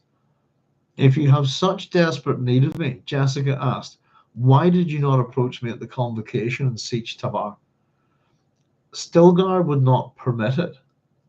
Ah, Jessica thought. The rule of the Naibs in Tabar, Stilgar's word was law. I think that the interesting, I just wanted to check that actually. It's an interesting little thought. Let me just go to my notes here. I thought I had maybe left a note, a word out there. Yeah, Stilgar, no, it's correct. Stilgar's word was law. I kind of thought it would almost be a better realization of the rule of the names in Tamar. Stilgar's word was still law. But that's just me. Shouldn't be trying to add words in here where they don't exist. The toppled throne had been straightened. Alia motioned for her mother to return, said, all of you please note the death of that traitor priest. Those who threaten me die. She glanced at al-Fali. My thanks to you, Naib. And thanks for a mistake, al-Fali muttered. He looked at Jessica. You were right. My rage removed one who should have been questioned. Jessica whispered, mark those two courtiers and the woman in the colourful dress, Fedaki. I want them taken and questioned. It will be done, he said. If we get out of here alive, Jessica said. I was kind of wondering how is that going to be done at this point, but it's make a note of who they are. We'll get them later, I think. If we get out of here alive, Jessica said, come, let us go back and play our parts. Once again, just emphasizing the whole nature of the theatre of the thing.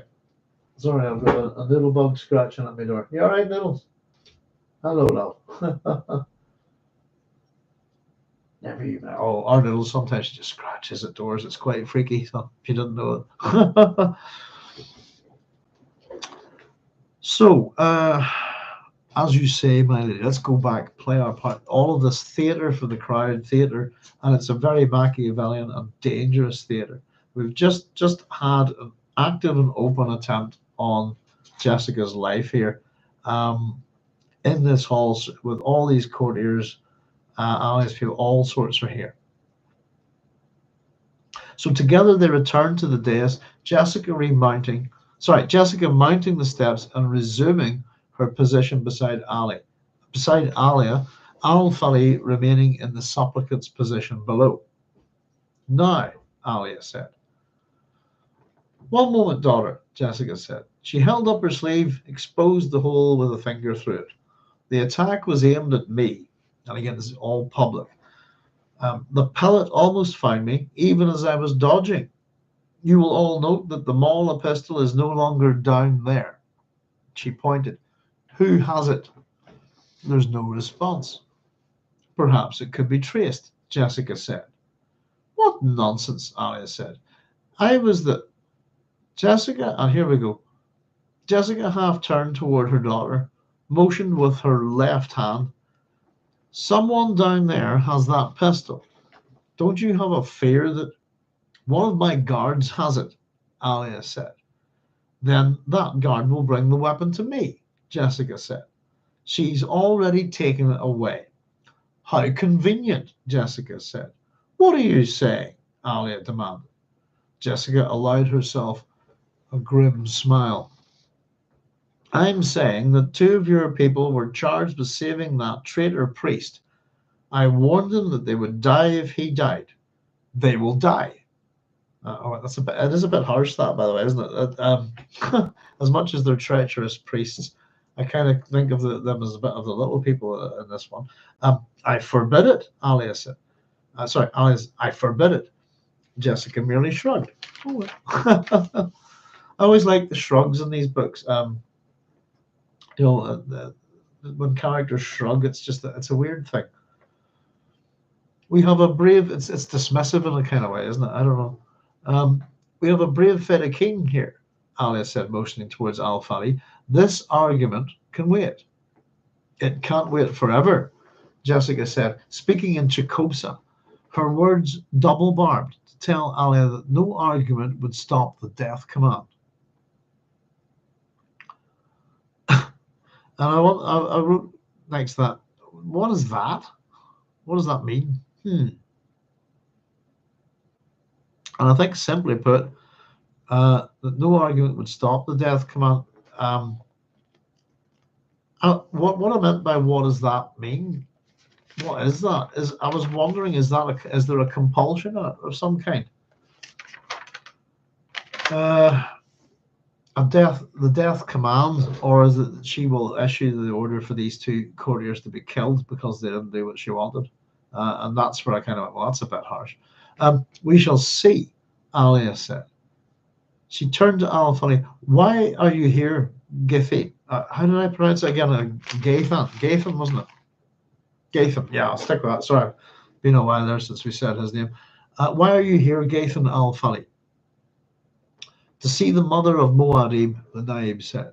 What is left of the Feda king, that band of brothers who served her son, pulled their poor resources to buy my way in here, past the avaricious guardians who shield the Atreides from the realities of Arrakis. That's quite a harsh speech, for a number of reasons. They're here to see Jessica, the mother of Muad'Dib. What's left of the Feda king, the band of brothers who served her son, pulled their poor resources to buy my way in here past the avaricious guardians who shield the Atreides from the realities of Arrakis. So, Gadhean al-Fali has basically had to bribe his way to get here today, because of the guard, the functionaries, the priests, and all these people around Alia. If you want to get to see this, you have to pay your way in bribes. We're also told that what's left of the Feda king. Okay, that doesn't sound like there's too many of them. That band of brothers, as you're a Shakespeare reference, who served her son, pulled the poor resources. So they're poor. And I don't understand how they're poor in any shape or form, because these are, the people who fought and died for Muad'Dib, and surely he would have rewarded them with wealth, station, power, all of these kind of things. Why do these men not have this? Is kind of why are they having to put their money together? They should be wealthy under Muad'Dib, and probably under the regency. Anything the Feda king require, they have only. It's cut off. He came to see me, Jessica interrupted. What is your desperate need, Feda king? I speak for the Atreides here. Oh, sorry, Alia said, I speak for the Atreides here. What is, and this is really where it is, a right old smackdown. I'm going to enjoy reading this. Here we go. Be silent, you murderous abomination, Jessica snapped. You tried to have me kill daughter. I say it for all here to know. You can't have everyone in this hall killed to silence them, as that priest was silenced. Yes, the Naib's blow would have killed the man, but he could have been saved. He could have been questioned. You have no concern that he was silenced. Spray your protests upon us as you will. Your guilt is written in your actions. And that's a boom, very public attack and a humiliation. My only problem with it is that if Alia is a despot, if we're heading that way with her, you can't have everyone in this hall killed to silence them. In this universe I've written, why the hell not? No problem at all, I thought. And then nobody would hear all this, would they? And you'd be able to sell the story the way you wanted it to. They're all in one place. Lock the doors. It's there's no reason why that couldn't happen. Why not? And it's Jessica's relying on this. I think the public is a shield here and a weapon for her. If you see what I mean. But if I was her, I wouldn't be so certain that you can't have everyone in here killed. You can't kill us all, can you? Yeah, wouldn't be too difficult at all, I think, for the person in charge of the empire. They're all unarmed as well, by the way, as it's been pointed out. Nobody's allowed weapons in here. Close the doors, send in your troops, and just there you go. It's not beyond anybody in this universe, I think. Not a nice thing to say, but it's perfectly feasible, I think. And I'm wondering, is that part of Jessica underestimating Alia, stroke the Baron, if you like? But the result of this tongue lashing, and you be silent, you murderous abomination, accused her of murder publicly, called her an abomination publicly for all to hear, and your guilt is written in your actions. You have all of this. You have no concern. They have all of it there. It's a real slap in the face. Alia sat in frozen silence and pale. Pardon me. And I suppose one other thing about it that's made me think about it is that Alia's lost her ability to see the future, really, hasn't she? And what we've got here is a number of what's meant to be set pieces, if you like, all planned out, meticulous. And it's not going the way she plans it. If you see, it hasn't gone the way that she thought it would.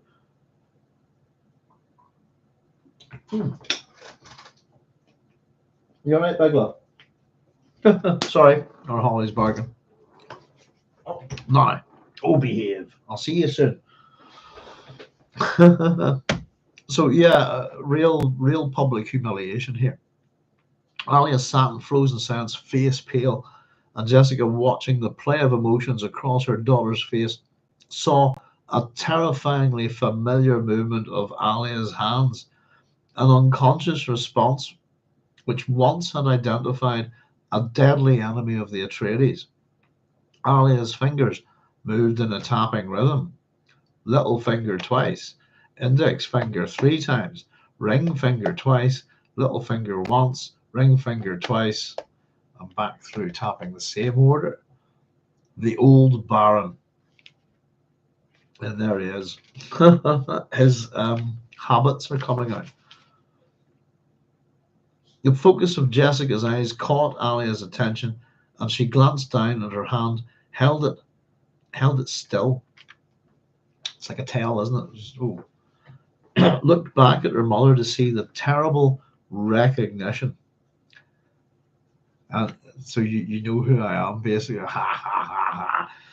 Okay, a gloating smile locked Alia's mouth. This. So you have your revenge upon us, Jessica whispered. Have you gone mad, mother? Alia asked. I wish I had, Jessica said, and she thought, she knows I will confirm this to the sisterhood. She knows, she may even suspect. I'll tell the Fremen and force her into a trial of possession. She cannot let me leave here alive. Now, I've put the asterisks around that. Again, Here's my thinking on it. All of this has been said publicly. This is an enormous chamber. There's a lot of people in it. And that there would probably be supplicants of all sorts of people here from all parts of the empire. I'd imagine if the Bene Gesserit had half a wit of sense that there would be a Bene Gesserit somewhere in the room. I'd imagine if the guild had a bit of sense, there'd be one of them in the room. Just they're spies, they're agents, this kind of thing. She can't let me leave here alive. Why? I've said everything public, unless she wipes out everybody in that room. Then the sisterhood will find out anyway. Does that make sense? It doesn't matter, I think. And certainly in a universe like this, the Dune universe, information like that is a commodity.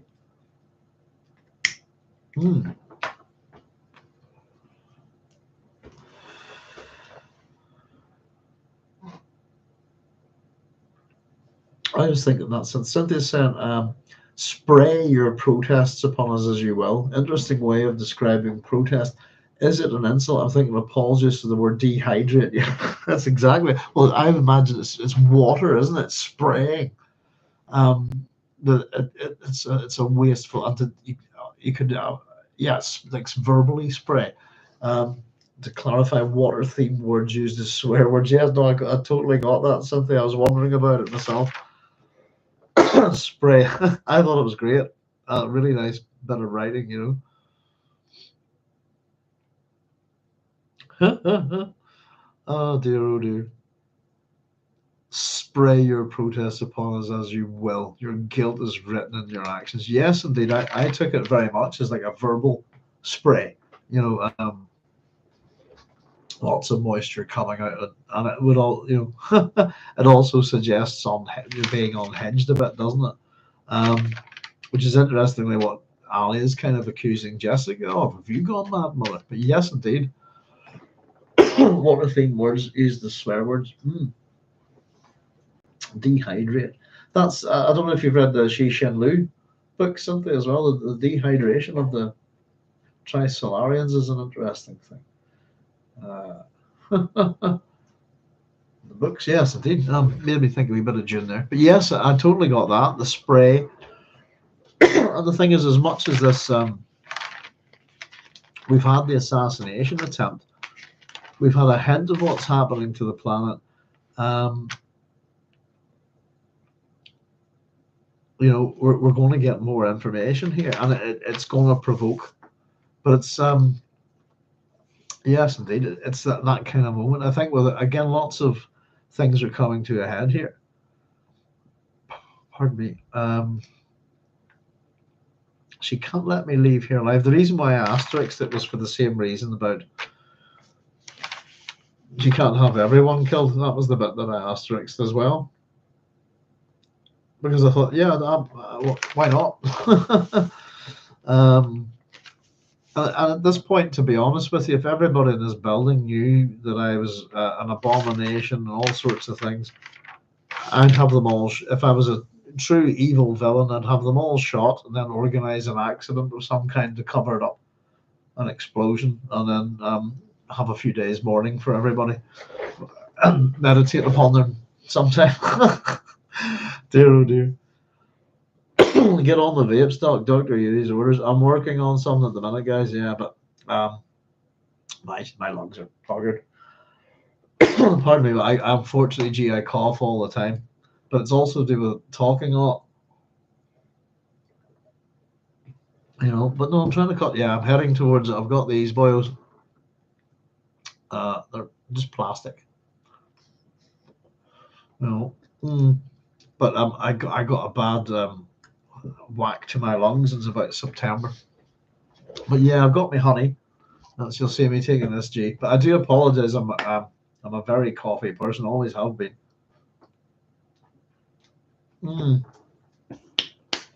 But I keep thinking it's getting better, G. I've tried vapes and they kill me.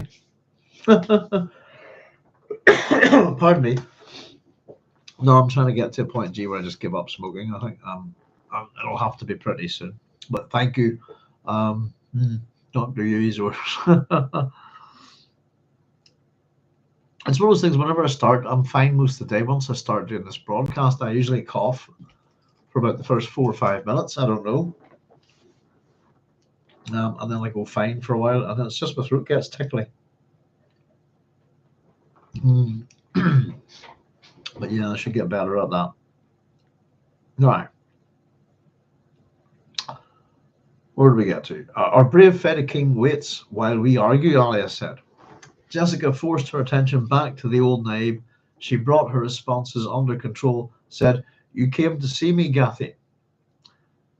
"Yes, my lady, we of the desert see terrible things happening. The little makers came out of the sand as was foretold in the oldest prophecies. Shai-Hulud no longer can be found except in the deeps of the empty quarter. We have abandoned our friend, the desert." And the desert, it's the whole world, isn't it, really? Or it was. So, two things, really. Bad things are happening. One, the little makers came out of the sand, as was foretold in the oldest prophecies. Not quite sure what that means, but the little makers coming out of the sand. But Shai-Hulud can no longer be found except in the deeps of the empty quarter. I think I've got a wee comment from Sootpot the other day, and he was kind of talking about why go to the whole trouble of trying to steal a worm to take it off planet when the little makers, the sand trout, would be just as good. You know? And it was one of those. G said, "Never worry about the cough, big man. Great to hear you talk." No, it's kind of an occupational hazard, G, as well, because I do spend my whole day talking. Pretty much, it's what I do. But yeah, the smoking, I've cut down a fair bit, but yeah, I just have basically a puff. I hear it, I put it back in the ashtray now and then. But it's just one of those things, you know. But I've tried to vape, not got on with it. But the main thing is the combustion thing, isn't it? I think I just need a break from the smokes for a while.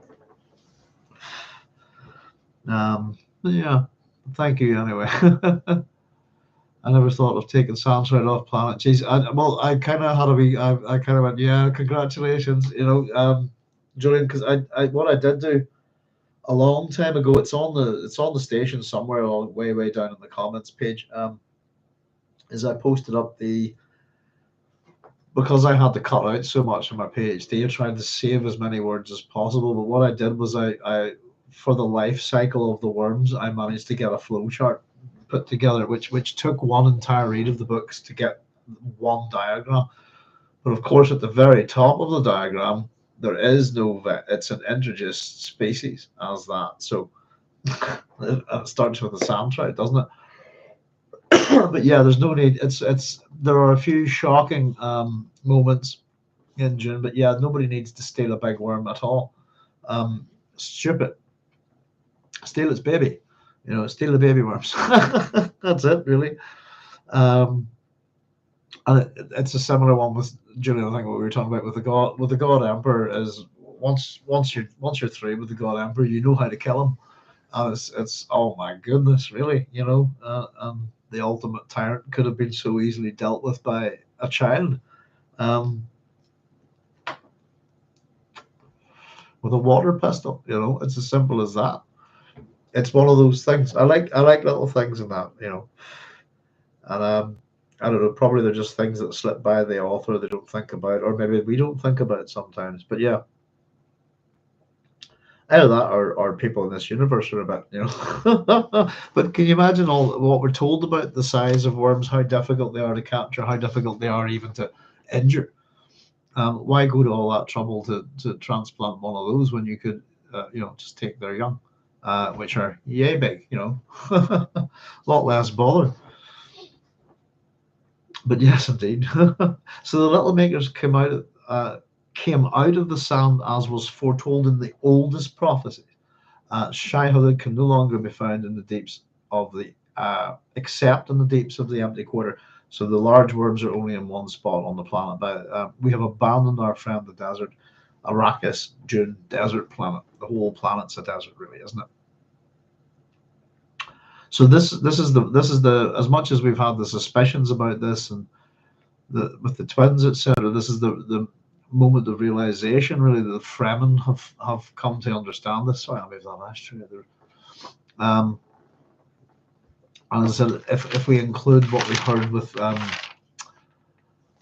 Mohandis' song earlier, again, he's not from here. He's repeating what he's hearing in the street. He's improvising.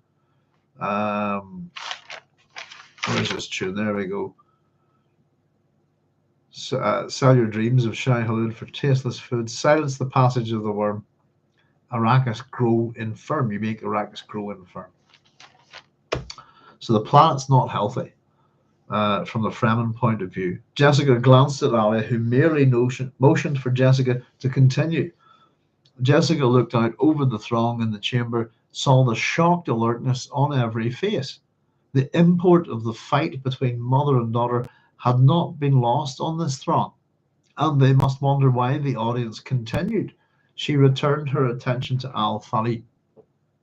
Yeah, you think after an assassination attempt, hey everybody, get security out, let's make sure everyone's okay, seal the place off, get all the important people out of here, blah blah blah. You'd do something. You wouldn't sit on your laurels and wait for the next shot. Especially when it doesn't seem to be anybody arrested or anything for this,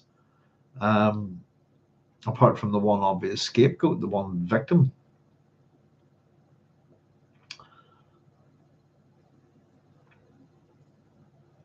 No, it's pretty important actually, all of this stuff as well, because as much as it's the ecological damage to the planet, that's the entire universe relies on melange.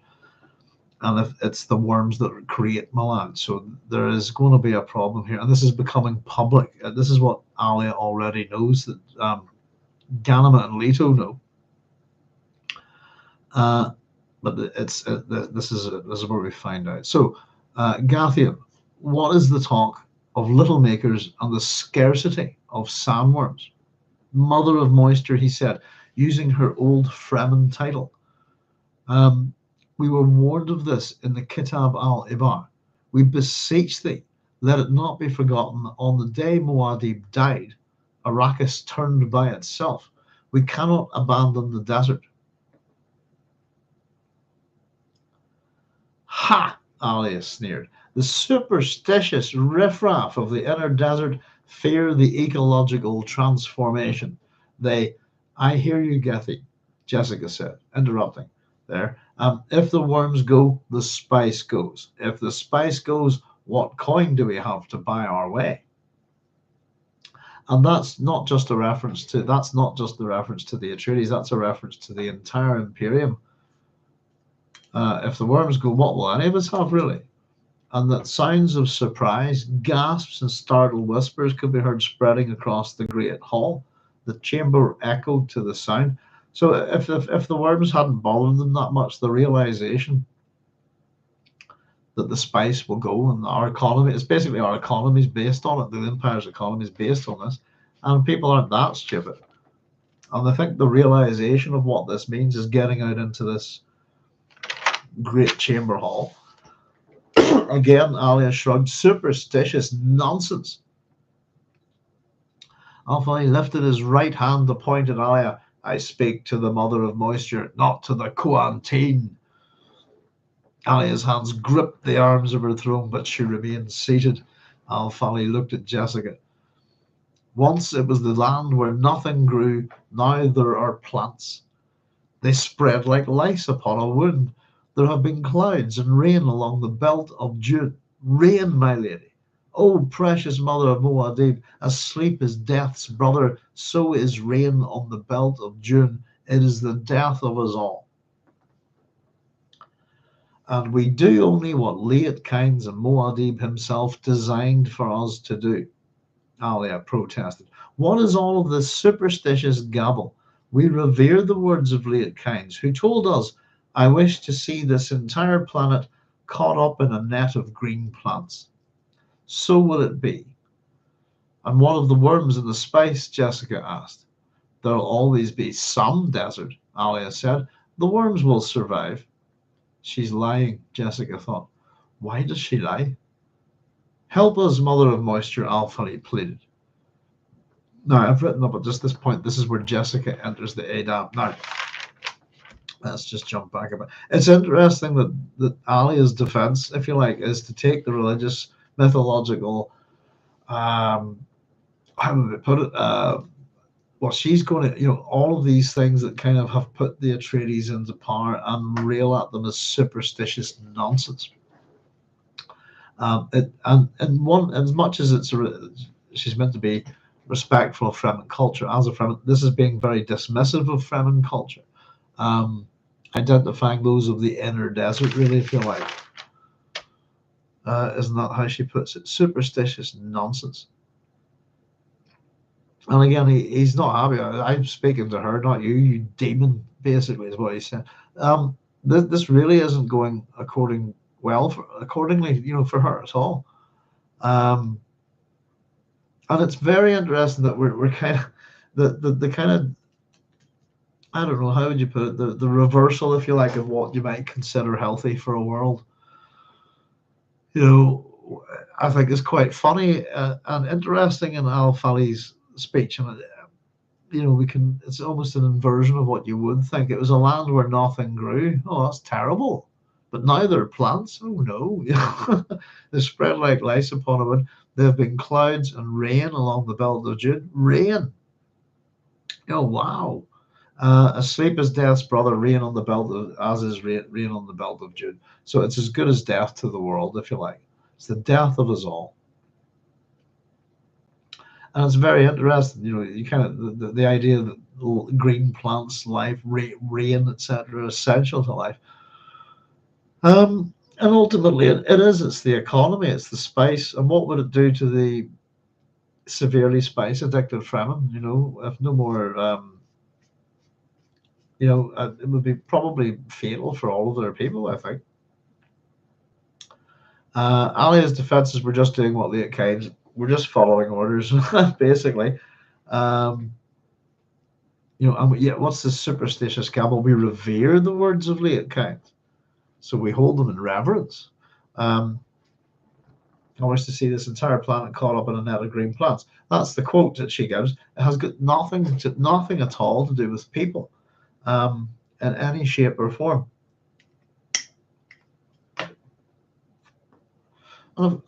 I'm always wondering about why we're so conveniently ignoring Pardo kinds. And I think it's really because the real Machiavellian nature of the environmental plans that he has are supposed to be carried out through his son. His son is part of his plans that he has, in order for them to go forward with it, that his son has to be a Fremen in that sense, doesn't he? So it's always, we kind of get the Liat Kynes thing, who's revered, he's a holy man now. But the quote isn't the most inspiring of quotes, but so it will be. But a planet of green, that's a net of green plants, will be a planet without worms and without spice. And she says there'll always be some desert. Why is she lying? Help us, Mother of Moisture, al-Fali pleaded. And I've written here now, this is where Jessica enters the Adab. Currently, Julian. Oh, hang on. Let's see, catch up with your comments before I go into the Adab. Let's see. Oh, Julian said we just got. That's where we were. The coffin bag, well, great to hear you talk. No problem, G. There we are. I never thought of taking soundtrack off planet. Jeez, I know it's kind of face palm time, isn't it? Ahoy, ahoy, my boys. Goodwill on to all. Hi, Connor. How you doing? Thanks for joining us. And there's Carlos Cosales saying, "What's up?" Hail on to thee, Carlos. Greetings and salutations. That's okay. Let's see what Cynthia has to say here. Does the emergence of the little makers suggest that the planet is getting too moist for them? Sounds like the official teaching denies the link between sand trout and worms. I'm wondering, are we going to have it answered for us here? It's the thing that I wasn't sure, what did he mean The little makers came out of the sand as was foretold. Um, yeah, have they been flushed out or something like that? Is that they're reacting? Probably, possibly had. I don't know. No, Shai Hulud can no longer be found, so Shai Hulud's cleared off from certain areas, but the little makers are coming out of the sand. Um, I don't know. Maybe it's something like, you put liquids down on the ground, and the worms will emerge. This kind of thing was it they used to do. Not that I've ever done this, but is it that people used to put about is it fairy liquid and water and pour it into the ground and get some worms out of it for fishing? This kind of thing. I don't know. Sounds kind of that's the thing I was thinking on there, but I'm not too sure. The Tahitian text denies the links between sand drought and worms. I think, yeah, the Fremen I think have the link though. But yeah, I'm not too sure what they meant there. What's the line? They came out of the sand as was foretold. Yeah, emergence. That your terms I think would be much better in the text here. Something that would help us a bit, wouldn't it? Alia is on the inside. Says currently, Julian saying currently in Costa Rica. So much ecological variety here. I was reminded of sand trout when observing leafcutter rats. Excellent, Julian. Inverse metaphor, green is death. Yeah, that life that's in death, this kind of thing. And again, it's the weirdest thing because it sounds like this planet is coming to life. It's going to be, an interesting place to live, but it depends on how you look at it. Cynthia Carlos is saying, Cynthia, you would think the sand trout would lock away the water as fast as it would be introduced into the ecosystem. And Cynthia is saying, Carlos, good question. My guess is that the Arrakis climate changed too fast for the sand trout to keep up. And Julian saying, it might be the Fremen grass plantings which hold water. Beware of what you wish for. Yeah, well, no, I did a wee diagram for that way back. Let me see. There was a thing about let me see, hang on a second. Something to do with the desert. It might be a Mel notebook. And it was a description kind of some of the ecological changes, and it was a wee bit metaphorical, so I ended up doing a wee kind of doodle of it. Just with lots of the death that was described there. Let me just see. Bear with me a second.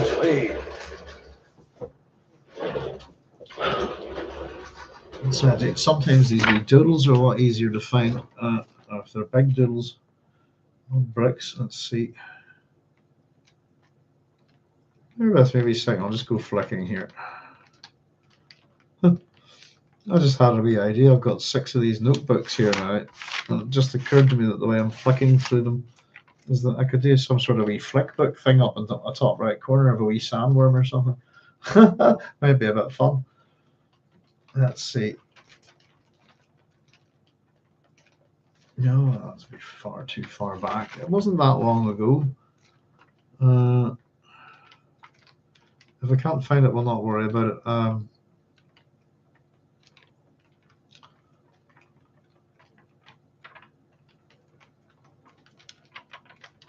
Goodness gracious, sorry, I'll tell you, give me a wee second more. There's Lito's dream. There it is. That was the kind of little thing that I drew there, and it was just to represent the way things have been described. Arrakeen life, when I were going way back here, let me just quickly check. This would be chapter 13. This is the point where this is Leto and Galma out in the desert. Leto stared downward over the cliff at the green of the Sietch oasis. All was dark down there, but he knew the shapes and colors, his shapes and colors, blossoms of copper, gold, red, yellow, rust, and russet, spread right out to the rock markers, which outlined the extent of the Quannet watered plantings. Beyond the rock markers stretched a stinking band of dead Arrakeen life, killed by foreign plants and too much water, now forming a barrier against the desert. Arrakeen life killed by number 1, foreign plants and too much water. And that was the kind of me kind of just trying to doodle that description of that place there. the skulls representing the dead Arrakeen life. But that's what I was thinking of. The Fremen grass plants which hold water, too much water. Kadeshian, I don't know if that's possible. In God Emperor, the sand trout are introduced directly into a river, which was somehow necessary for the process to begin. The Fremen don't know how close their paradise is. Yeah, let me see. I'll tell you what. Let me see if I can bring it up on the screen here. I should do this more often, shouldn't I? Right, I've got all this stuff here. Let's see. Where would you be? On there. Where are we going? Sorry, bear with me a second. Let me see. Essays and papers, science fiction, documents. No. Pictures.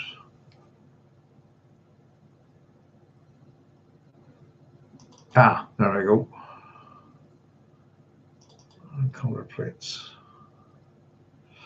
Well, let's see.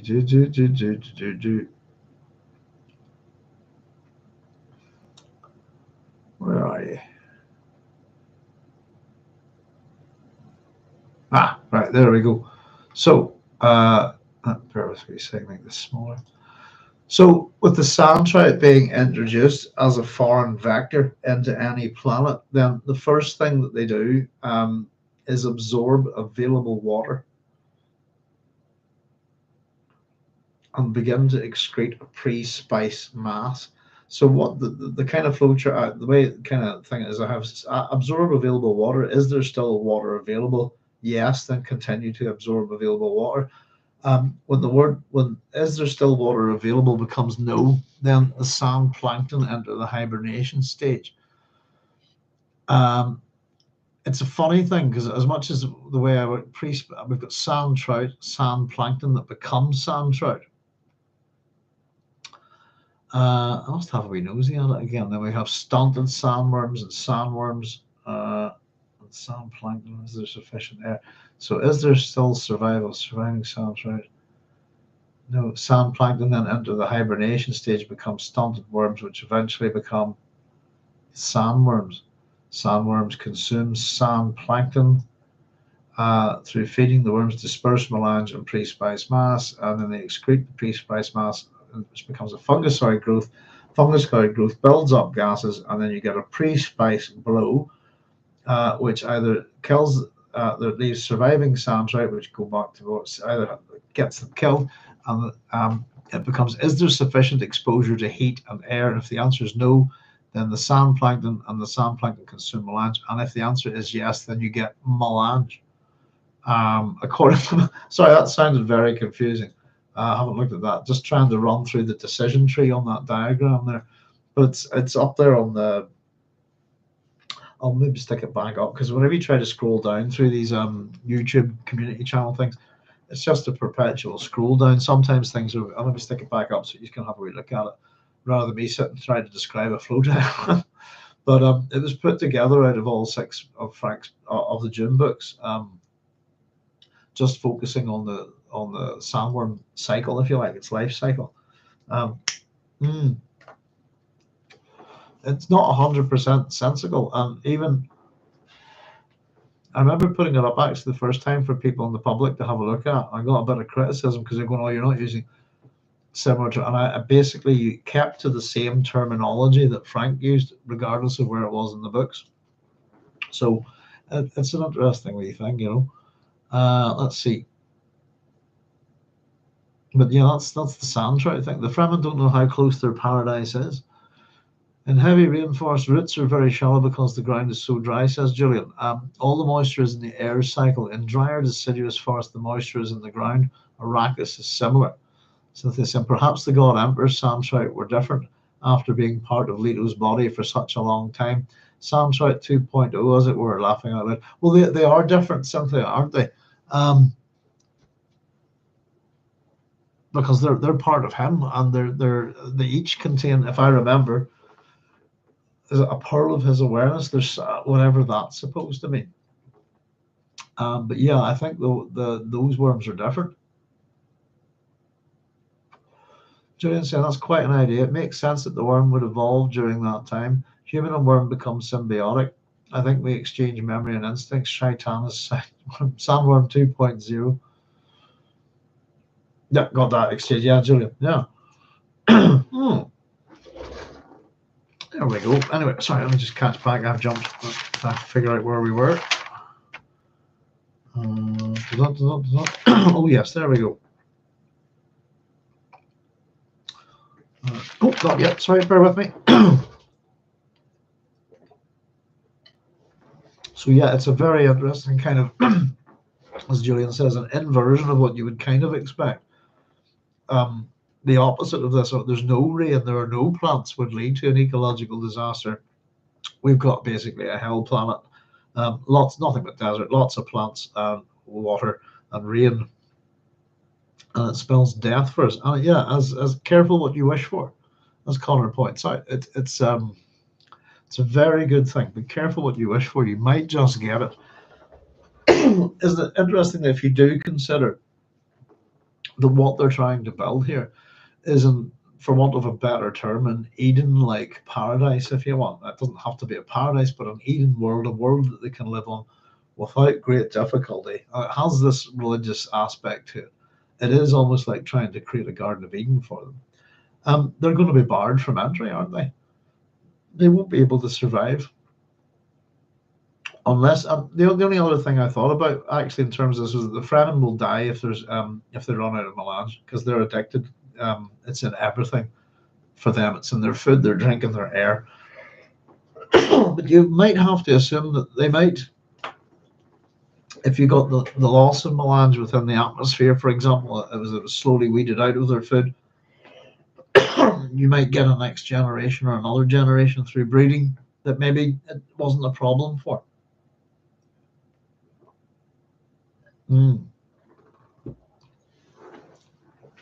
But yeah, and again, superstition, but hope it. Alia relying on the pardon me, the reverence that late kinds is held in. Pardon me again. Oh, right, here we are. Now, this is where Jessica enters the Adab. One more cough for me. With an abrupt sensation of double vision, Jessica felt her awareness lurch, propelled by the old Naib's words. It was the unmistakable Adab, the demanding memory which came upon one of itself. It came without qualifications and held her senses immobile, while the lesson of the past was impressed upon her awareness. Pardon me. She was caught up in it completely, a fish in the net. I'm going to take a wee second, folks. I'm going to go outside and have a good cough. Excuse me a wee second.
Sorry about that, folks. There we go. I've been taking decongestants like nobody's business for the last few days, and everything's just flying out of me. My old throat's irritated as always, but apologies. I just went to the loo quickly, refilled my drink, and we can pile on. Julian said, my question is, why would the Baron want a universe without spice? Why is he pushing the disaster through Alia, and what would it bring him? Misery loves company. You could argue that he's dead and he's been murdered by these people, and that misery loves company, as Carlos puts it. He's just pure malice. What's it to him? He's dead, and why not wreak havoc? And the interesting thing is he'll die when Alia dies again. And at the same time, I wonder, does the Baron within Alia realize that there's probably a version of him inside Leto and a version of him inside Ganima, and it's the whole other memory thing kind of starts to become a bit complicated, doesn't it? But yeah, why? I think why not? Is to be a real villain, to he's got no motivations in terms of his house or putting people on thrones, etc. And if he did have any motivations, kind of in that sense, that Jessica is actually his blood daughter, isn't she? But it is a good question. It's why, but he's our villain. Why not? I think, but I think that just malice. Most the Baron that's in Alia is aware that he's dead, that he's been murdered, and that he's been killed by Alia as well. So it's it's a funny way he's tormenting his killer, isn't he? And then and her family. No.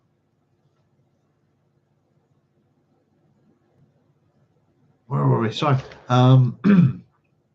It was the unmistakable Adab, the demanding memory which came upon one of itself. It came without qualifications and held her senses immobile. While the lesson of the past was impressed upon her awareness, she was caught up in it completely, a fish in the net. Pardon me. Yet she felt the demand of it as a human-most moment, each small part a reminder of creation. I think that's a lovely little bit of writing there. Just worth pointing out.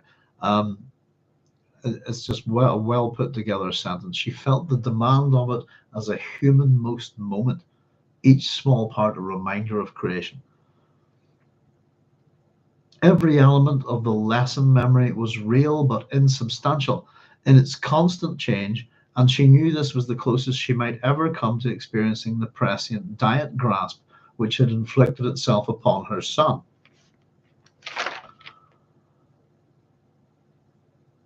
Now, I'll just come to that. Diet grasp.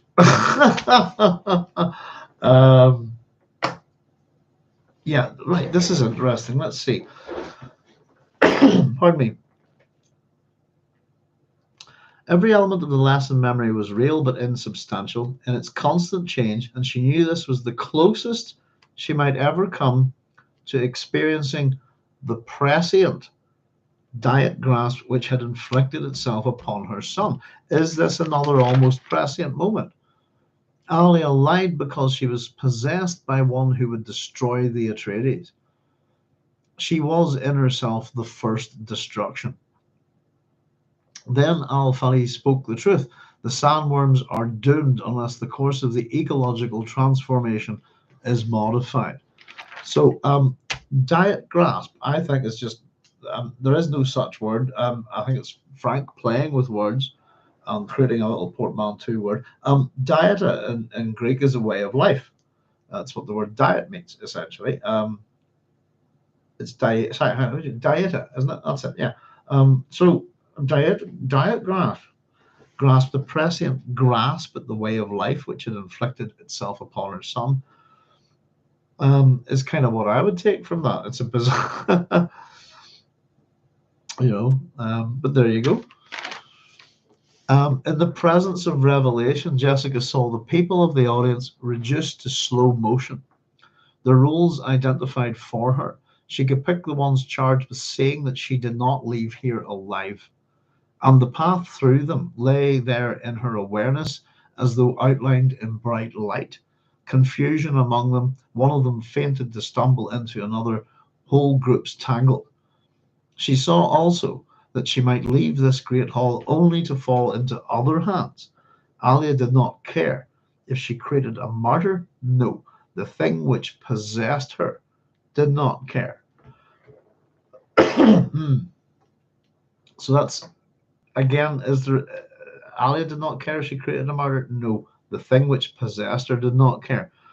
The suggestion is possible that maybe Alia still does care in there somehow.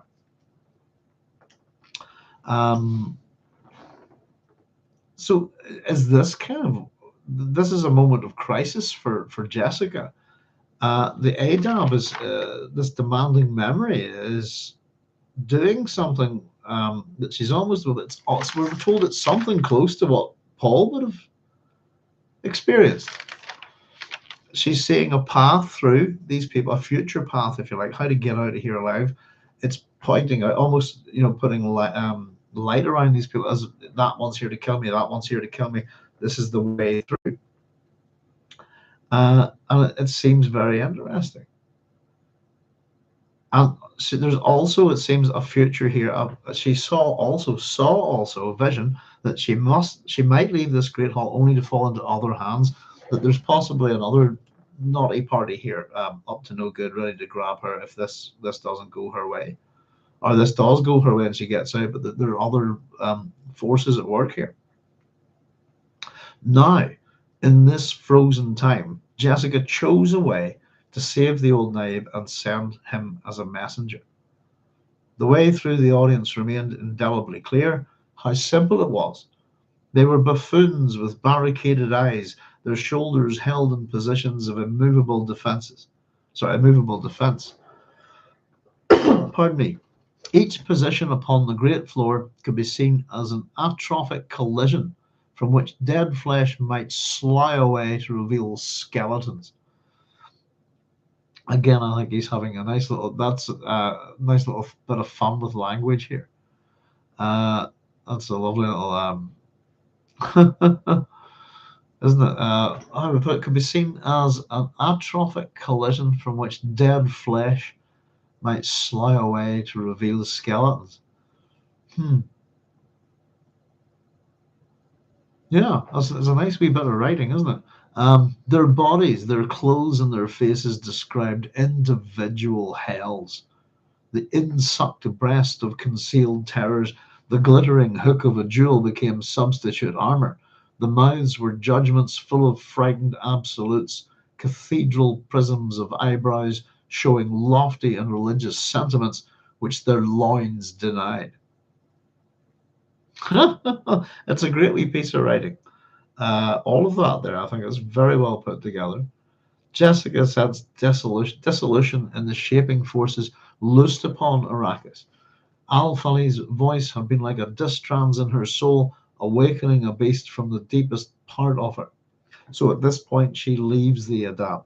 So the demanding memory has come upon her at this point as Helpa's mother of moisture, Al-Fali, played it. At this point, the abrupt sensation kicks in. Basically uses it to find a way through the crowd, and then it seems that like there's different paths here that she can choose. She chooses one that will save the old Naib and send them as a messenger. So I think you get the sense that there's ones that she could just save herself here, etc.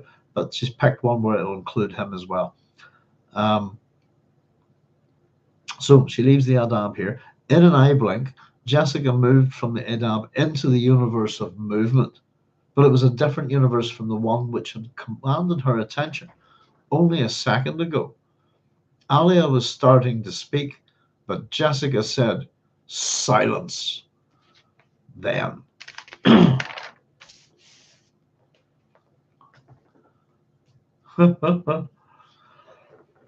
Pardon me. Judith said, laughing like two trees, clearly mad. He doesn't get to have physical sensations anymore. No, there's no pies. Connor said, I slumber but forget not that you rule dark, as do all who read this. Anon. Thank you very much, Connor. Take it easy and have a good night. Good night, Connor, says Julian. We're nearly done anyway. We're nearly at the end, folks. Yes, quite a lengthy wee chapter, a lot in it, actually, and a lot of action, a lot of movement within the plot, and really the ecological things, the big dump here, I think. So another silence from Jessica. Then, there are those who fear that I have returned without reservation to the sisterhood. But since that day in the desert when the Fremen gave the gift of life to me and my son, I have been Fremen. And she lapsed into the old tongue which only those in this room who could profit by it would understand. Onsar Akaka Zalaman Au Mas Lumen. If I've written that down correctly, let me just double check. Oh God. I really need to get myself a decent pen for handwriting. My handwriting's so bad. It's not that bad, but it's bad enough. Where are we? Just find that again.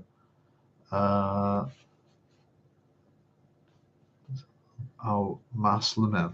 Did I write that down right? Maslumen. I did. That's okay. I'll just make that all a bit more obvious. There we go. Onsar Akaka Zelaman Au Maslumen.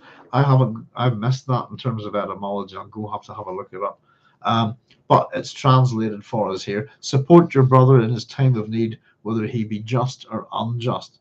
I forgot to look that one up, folks, so I'm not sure if that's from a real language or not, but I'll make a wee note here, actually, just to get that for next time, just to check.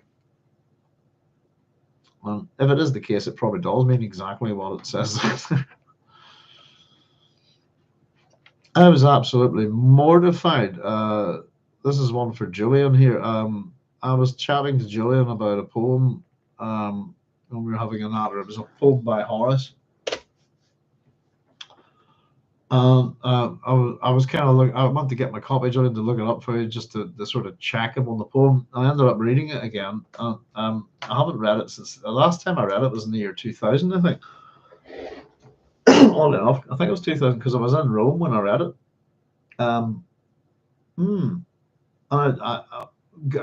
Goodness, Julian, just to say to you, wow, do I have a problem with the translation? I was checking my Latin and stuff and just going, if it's a Penguin Classic, and I was just kind of wondering how the hell there's some pretty offensive terms in it that Romans would not have used, and I was going, how the hell did this translation get into a Penguin Classic? I'll have to chat to you about it sometime, Julie. But it was a bizarre thing. I don't know why it just translations. That's why it reminded me of it. Sorry, I totally went on a wee segue there. But it was a very rude poem by Horace that we were talking about. But the translation made it a product of British Empire, actually. I was quite appalled by it, to see something like that in a Penguin Classic. So, support your brother in his time of need, whether he be just or unjust. Her words had the desired effect, a subtle shifting of positions within the chamber. So it's the Fremen that should be, Fremen or Fremen, we're going to protect our own, protect me. Basically, I'm a Fremen. The Gadhean al-Fali, an honest Fremen, comes here to tell me, sorry, I don't know, did I miss that wee bit before it? It said her words had the desired effect, a subtle shifting of positions within the chamber. I did not, but anyway. But Jessica raged on. Rage. The Gadhean al-Fali, an honest Fremen, comes here to tell me what others should have revealed to me. Let no one deny this.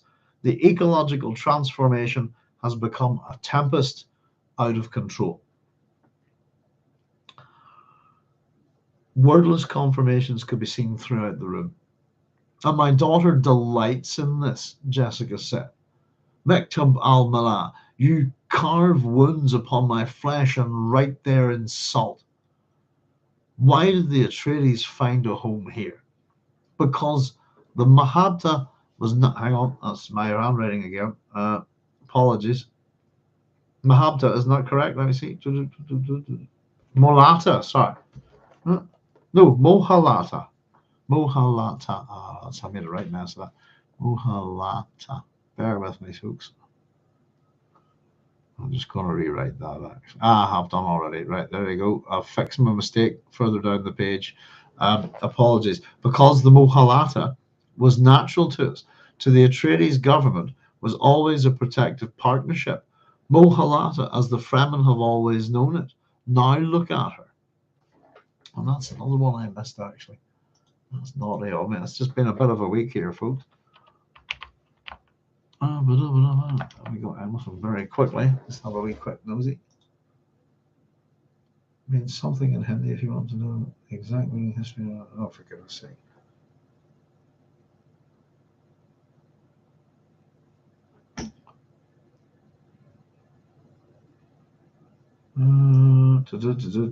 Bear with me. I'll just do another wee quick check down something. Grace, apparently. Mohalata is a Hindi word, translates to grace or extra time. In English, it can also mean leisure, breather, postponement, deferment, prolongation, delay, respite, or prorogation.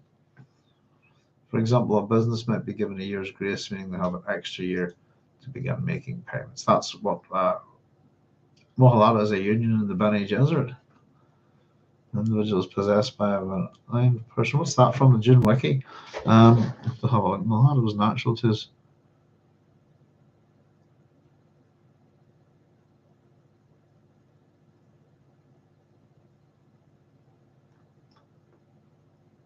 Anyway, sorry, very quickly. So I'm just sorry, folks. Just put that in very quickly, because the Mohalata was natural to us means grace or extra time. In Hindi.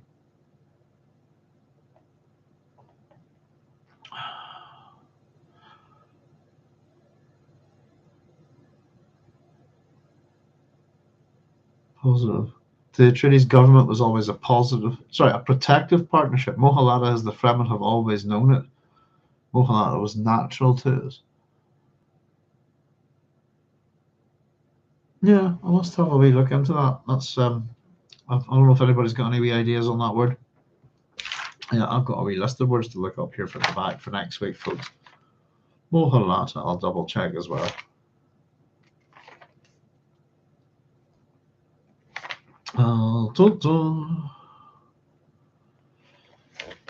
Now, where are we? Just run through that again. And my daughter delights in this. The ecological transformation has become a tempest out of control. My daughter delights in this. She's loving it. Jessica said, Maktub al-Mala, you carve wounds upon my flesh and write there in salt. Why did the Atreides find a home here? Because the Mohalata was natural to us. To the Atreides, government was always a protective partnership. Mohalata, as the Fremen have always known it. Now look at her. And Jessica pointed at Alia. She laughs alone at night in contemplation of her own evil. Spice production will fall to nothing, or at best a fraction of its former level. And when word of that gets out, and my little note next to this, by the way, is it just did. That's my own little note to myself. When word of this gets out, it just did. It has in this very point. This is exactly what's happened. And it's still happening. And this is Alia's response. We'll have a corner on the most priceless product in the universe, Alia shouted. We'll have a corner on hell, Jessica raged. And Alia lapsed into the most ancient Chakobsa, the Atreides private language with its difficult glottal stops and clicks. Now you know, mother. Did you think a granddaughter of Baron Harkonnen would not appreciate all of the lifetimes crushed into my awareness before I was even born? When I raged against what you'd done to me, I had only to ask myself what the Baron would have done. And he answered, understand me? Atreides bitch. He answered me. And there's real venom there, isn't there? The word bitch, you know, it's not a word that's thrown out very quickly in this book, in these books. Loads of exclamation marks there. a whole little bangeria, yeah, in one little section. And Jessica, and I've written next to this. Is this unlike her? This is the Baron talking? Is my other little note here, pretty much with the word bitch. And he answered, and then understand me, Atreides bitch. He answered me. It's I don't know. It's kind of hard to get a sense on who is. Is it just the Baron? Is it Alia? Is it both of them? Are they taking turns? Jessica heard the venom and the confirmation of her guess. Abomination. Alia had been overwhelmed by that cahoot of evil, the Baron Vladimir Harkonnen. The Baron himself spoke from her mouth now, uncaring of what was revealed. There we go. I love that sentence there, by the way. Alia had been overwhelmed within, possessed by that cahoot of evil. Cahoot of evil. The Baron Vladimir Harkonnen. Cahoot it's a great word, isn't it? We've encountered this word before, by the way. Oh goodness, hang on. I've got to get a notebook for us out. See Dune Messiah chapter 20. Dune Messiah chapter 20, note 34. Basically, the word means pimp, if I remember correctly. Hang on. This is what we got our notebooks for, folks. Let's see. That's chapter 2 of mine. That's that one. Chapter 22. Chapter 20. We need note 34. What's this from?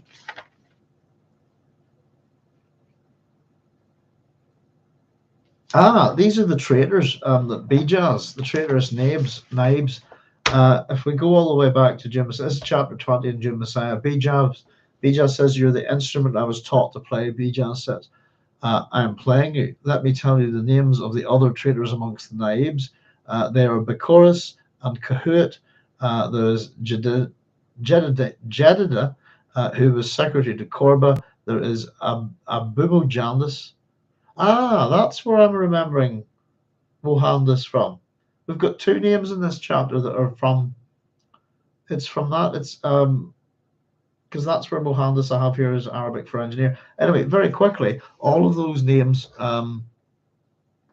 came from the Maghreb el-Aqsa by Robert Bonteen Cunningham. The book, is Maghreb el-Aqsa is a journey in Morocco, published in 1898. Written by Robert Bonteen Cunningham Graham, whose dates are 1852 to 1936. Cahoot is on page 16 of that book. It's El Al-Cahoute, is Spanish for a matchmaker or pimp, and El Cahoot in Arabic. The other one there, Abu Mohandis. Abu's father, Mohandis, was Arabic for engineer and also Hebrew. Very similar version, as we've learned today. So that's where that word comes from. It's a reuse of that word again, but in that the possessed by that cahoot of evil basically means by that pimp of evil, for want of a better word. I think it's a great little sentence, though. So Alia had been overwhelmed within, possessed by that cahoot of evil, the Baron Vladimir Harkonnen. The Baron himself spoke from her mouth, now uncaring of what was really revealed. He wanted her to see his revenge, wanted her to know that he could not be cast out. And Julian, I think, just going, why is the Baron doing it? Revenge. That's it. That's his big motivator. It's just, I'm out to get them. And he wants them to see it, and he wants them to know it. Jessica's thoughts are, I'm supposed to remain here, helpless in my knowledge, Jessica thought. With the thought, she launched herself. Excuse me. Where are we? With the thought, she launched herself onto the path that Adab revealed, shouting, Fedakeen, follow me. It turned out there were 6 Fedakeen in the room, and 5 of them won through behind her. I'm not too sure if that actually means that one of them didn't make it out alive. So I've got a possible skull here for that Fedakeen. In fact, I need to put a question mark to it. But there's 6, 5 of them, one through behind her. What happened to the 6th? Did he die?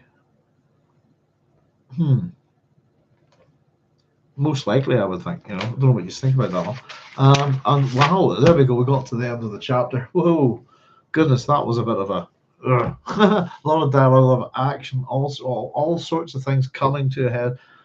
And Jessica is sort of really using the kind of, I'm going to publicly shame my daughter here, use that as a weapon, I think, defense. The Julian St. Roman poet is notoriously dirty. My father translated Catalyst as utterly filthy. Oh, it's not that's the problem. Horace is quite filthy. I like filthy poetry as well. It's my the problem that I had with is a racial epithet in the translation, which is incorrect, and it's the N word basically. I'm very much in a kind of modern sense of that word. And I was I translated the thing myself, Julian, and I went, that's no, absolutely not. And no way in hell is that what it says. And I've gone and checked other translations of Horace's that particular poem, and I'm just gobsmacked at the copy I have. The translation of it, and I looked around it. I don't see anything else like it, but in this one particular poem, I go, wow! Immediately went, who the hell translated this? And started doing my work on the translator, But it was a poem I was going to show you. I was in reading it. I was going, bloody hell! There's something wrong with this translation,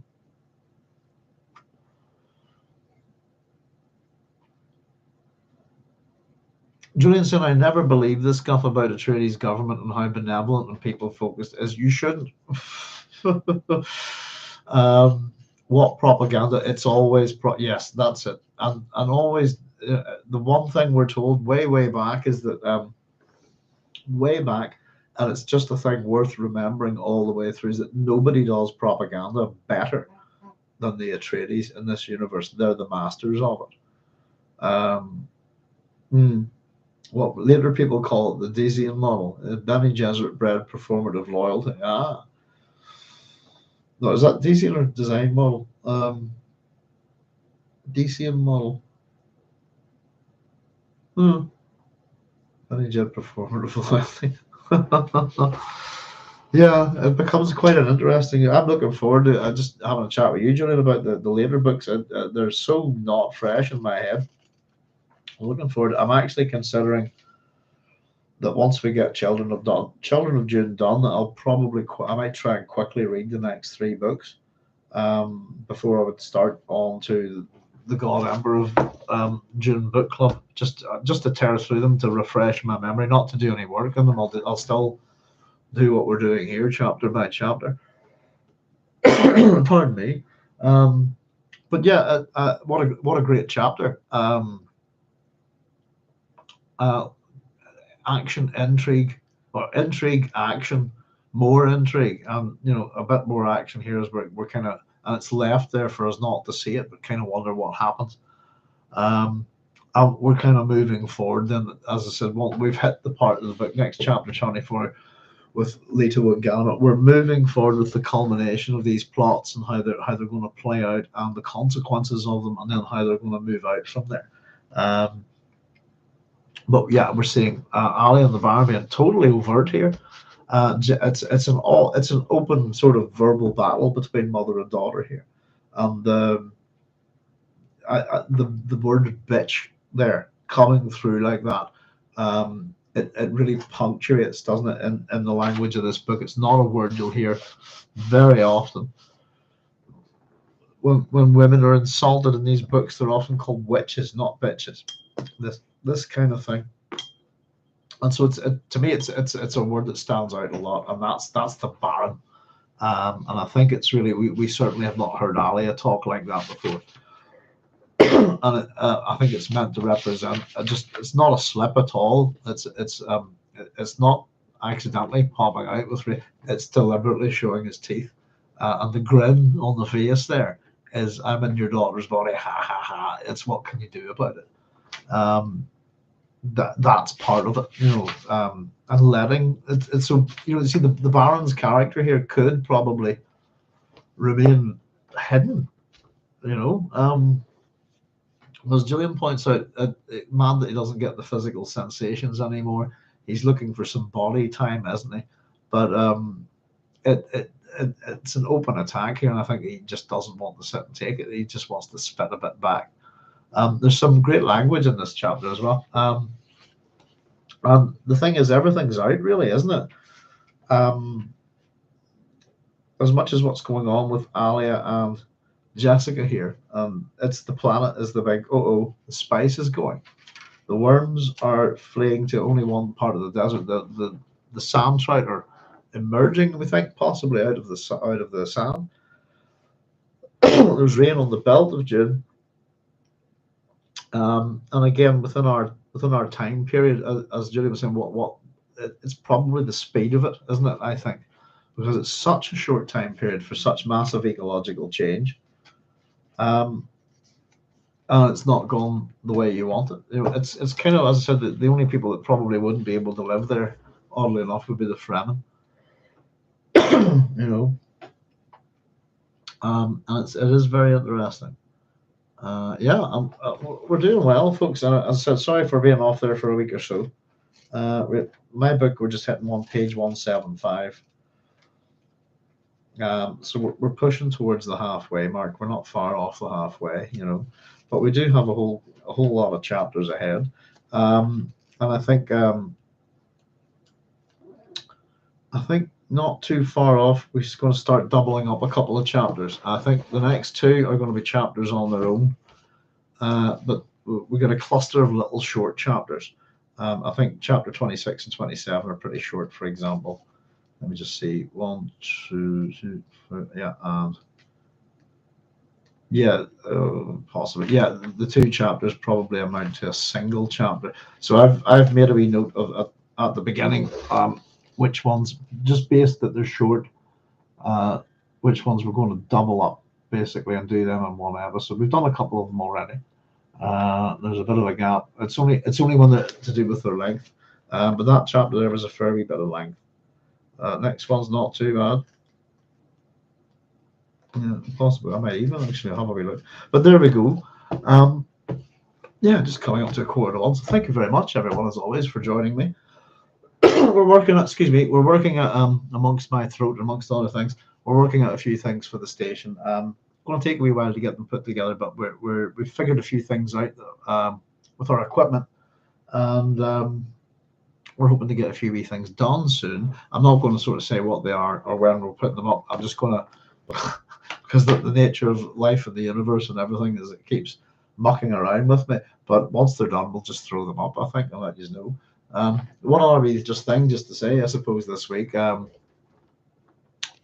with having a bit of time on my hands, my sleep disorder has been right up the pain this week. I've been such messed up. I'm getting no sleep at all. So took the opportunity to tear through that, read it in the night, pretty much. Got a wee bit of it read, and then finished the whole rest of it. Rendezvous with Rama by Arthur C. Clarke. Fantastic, loved it. And as much as I talk about Clarke's writing not being on a par with likes of Heinlein and Herbert, I haven't read an Arthur C. Clarke story since about 1998, and I read him a lot when I've actually got a wee collection of stuff over here. Read him a lot before under the age of 10. Can you believe? So I read this before, and it's been donkeys. I remembered a bit of it. Just actually how good a book it is how many pages? Call it 250. I tore through it, but it was really enjoyable, and just one of the things I love. There's lots of things to do with good writing, etc. But the structure of the story is really good. But it's the pacing of the book, and which is a thing I love. I love well-paced books. The bad pacing in a book is probably one thing that'll get me to put it down quicker than anything. I'm struggling with a couple of books at the minute because of their pacing. which is why I jumped ahead and read this. But I'm going to get back at them, but they just take me a bit of time to read. But it was an excellent read. If anybody's not read it, check it out. Apparently, it might be Denis Villeneuve's next film project. But it's a great wee piece of speculative science fiction. It's very well written. I said little things like characterization aren't always brilliant in these, but the character of Norton, the main commander, is pretty good. But most of the characters are very similar, I think. But it was a very good kind of first contact novel. I said I read this years ago, but I've not owned a copy. Just like it won the Hugo, Nebula, and BSF and John W. Campbell Awards for Best Novel. I don't know what year it came out at. I got 1973. There we go. But yeah, very enjoyable. Highly recommend it. If anybody's not read it, it's a very punchy short read about the exploration of an object that enters the solar system. It's got some good ideas, and again, they're all presented to you by a proper bona fide scientist who can actually write a good story. It's really good. Really enjoyed it, and enjoyed the fact that I got through it so quickly. There we go. I'll just check up here on your final comments, folks, and then I'll wrap up for the evening. Let me see. But yeah, no, Julian, you're saying about the Atreides government, etc., benevolent, people focused, all of that. We've been keeping a body count as we go. Hence the wee skulls and diagrams. And we have paid real careful attention to some of the things that Leto actually does and says in Leto the First in Dune. He's no real different, in my opinion, than the Baron at all. The differences are cosmetic, really. If you see, they're both prepared to do the same kind of things. So this in Jessica's moment of Adab reminds me of Duncan, how a crisis regarding a loyal, loving companion lifts the psyche to a new level. Yeah, it's the second character that's kind of done that in this book. We had this almost, didn't we, Cynthia? Very good. Yeah, almost kind of Kwisatz Haderach moment with, if that's a phrase, if that's a word, with Duncan at a point of crisis. And this was another one. And again, they had, what is it? We're told to almost. I separated this whole bit in the Adab in my notes here. All right. I like some of the language in it as well, but she knew this was the closest she might ever come to experiencing the prescient diet grasp which had inflicted itself upon her son. Closest she'll ever come to it, perhaps, but it sounds pretty close. It allows her to see a future path, doesn't it? And I wonder again, makes us think, Cynthia, about the whole fact about the breeding program and the genes that go towards creating, Paul and etc. and Alia, but it's Jessica's the parent immediately above them. There must be, those genes must be kind of heavily a part of her. Yeah, it's very similar to what happens to Duncan. And there are two characters within this book who are almost kind of, you get that sense that they're almost Kwisatz Haderach. Yeah, and it makes you think, well, what's this? What's going on? And could they be? Through any given kind of moment of crisis in their lives, can we become a Kwisatz Haderach at any point? And Carlos Cossés was thinking, I was thinking more of the doubled vision Miles Tegg experienced. So yes, Miles Tegg, another good mention regarding this phenomenon. Oh, that's the bit, unfortunately for me, because my memory's not that good in that bit. And again, that's what I was saying. I think once we're done with the Children of Dune book club, I think for me in general, more for my benefit, I can remember a fair bit of God Emperor, but the last two, I kind of get the general gist, the plot, all of that, but the details are vague to me, I suppose. But it's oddly enough, I've been thinking a lot about this. I'm 51, about to turn 52, and I was just thinking about books that I read as a kid. Perfect example. It's been so long. I probably could have just had a bit of a natter about that, just vaguely, but now I could have a good old chat with you about it. But I'm kind of, I had got to the kind of point stage in my life where I didn't want to start. How do you put it? I didn't. I wanted to read new things. I wanted to get new experiences. This kind of thing. I didn't want to go back on the old stuff.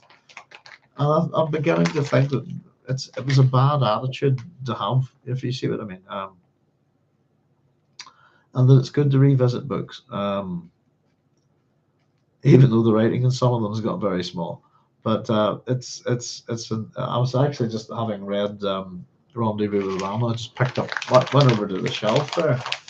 I just went, what have I got by Arthur C. Clarke? Let's get it all down, you know. Because I always thought that he was, particularly for me when I was younger, it was the short stories of particularly Asimov and Arthur C. Clarke that I read a lot of, you know. And my first ever kind of science fiction book proper that I bought myself was Of Time and Stars by Arthur C. Clarke. So I've got a good wee collection of his short stories here. A couple of novels, 3 or 4 novels. Childhood's End's probably my favorite. But he's a strong contender for my all-time favorite short story. As Arthur C. Clarke is the Ape About the House. I love that so much. That's an all-time favorite of mine, I think. Yeah, I was just also found that book. There's The Worlds of 2001, which is kind of him documenting the kind of process that he and Stanley Kubrick went to create 2001: A Space Odyssey, on how it's kind of based on his original story, The Sentinel, etc., etc. And then I was just having a wee quick look at my copy of 2001 there. The Sentinel's actually in the back of it, which is nice, but I've also got it in a few other short story collections. It was just lovely to read some Clarke again, to tear through him so quickly, and be so utterly, get through a book real fast, not because of any desire or rush to it, just that it read so quickly, very smoothly, very enjoyable. Some good ideas as well, and some interesting questions, which is a thing that I like that if particular science fiction authors would do, especially if they're scientists, is they might drop in one of the universe's mysteries for you within their story, and if you're the sort of person to look that kind of thing up and check it out, you might go, oh, that's kind of interesting. That is a real thing. I wonder what that's about. That's a mystery of the universe, you know. So it was just a delight to read them again. Pardon me. But yeah, Miles take another good mention. Yeah, I mean, he goes Kwisatz Haderach pretty much, I think, doesn't he? I viewed him as one. Yeah. The thing I remember most about Miles Tegas is his strong desire for potatoes. So he can phase shift. He's a spud man. That kind of. I'm Irish. I paid attention to that. I recently reread Catch-22 after many decades. It was great and dark, cathartic read. I've got it somewhere. Oh God, see, I've got to stop doing that. I should have it somewhere. And again, haven't read it since my 20s, I think. I have a strong suspicion, Cynthia, that that's a book that got destroyed. Because I remember it. I do remember the cover and the side. Oh, it's a decent size too, but I don't see it. Just mentioning it, I haven't seen it in a while, you know. But yes, indeed. Catch-22 is a very interesting book. I love the catch itself. The idea of being mad to fly so many bomber missions. It's a great book. Julian saying, "Got to crash. Good night. Love chat. They all take it easy, Julian. Enjoyed the chat there, and look forward to doing it again sometime. And I'm going to wrap up myself, mate, because it's 1 a.m. here. So I will just say thank you very much, everyone, for joining me tonight. I will be back as long as there's no severed limbs. It should be Tuesday, 10 o'clock again for chapter 24. of Children of Dune. Yes, indeed. And in the meantime, I'll keep cracking on. All of you look after yourselves and take it easy. Nature's being a bit naughty these days, you know. But I hope everything's all well with you guys. Look after yourselves. Take care. And Cynthia, thanks, Doc. Thank you very much, as always, Cynthia, and everybody who's provided your contributions tonight. It's always a great help. Thanks very much, folks. Look after yourselves. Take care. I'll see you real soon. All the best. Bye-bye. Bye. Ba, ba, ba, ba, da, da, da, da, da, da, da.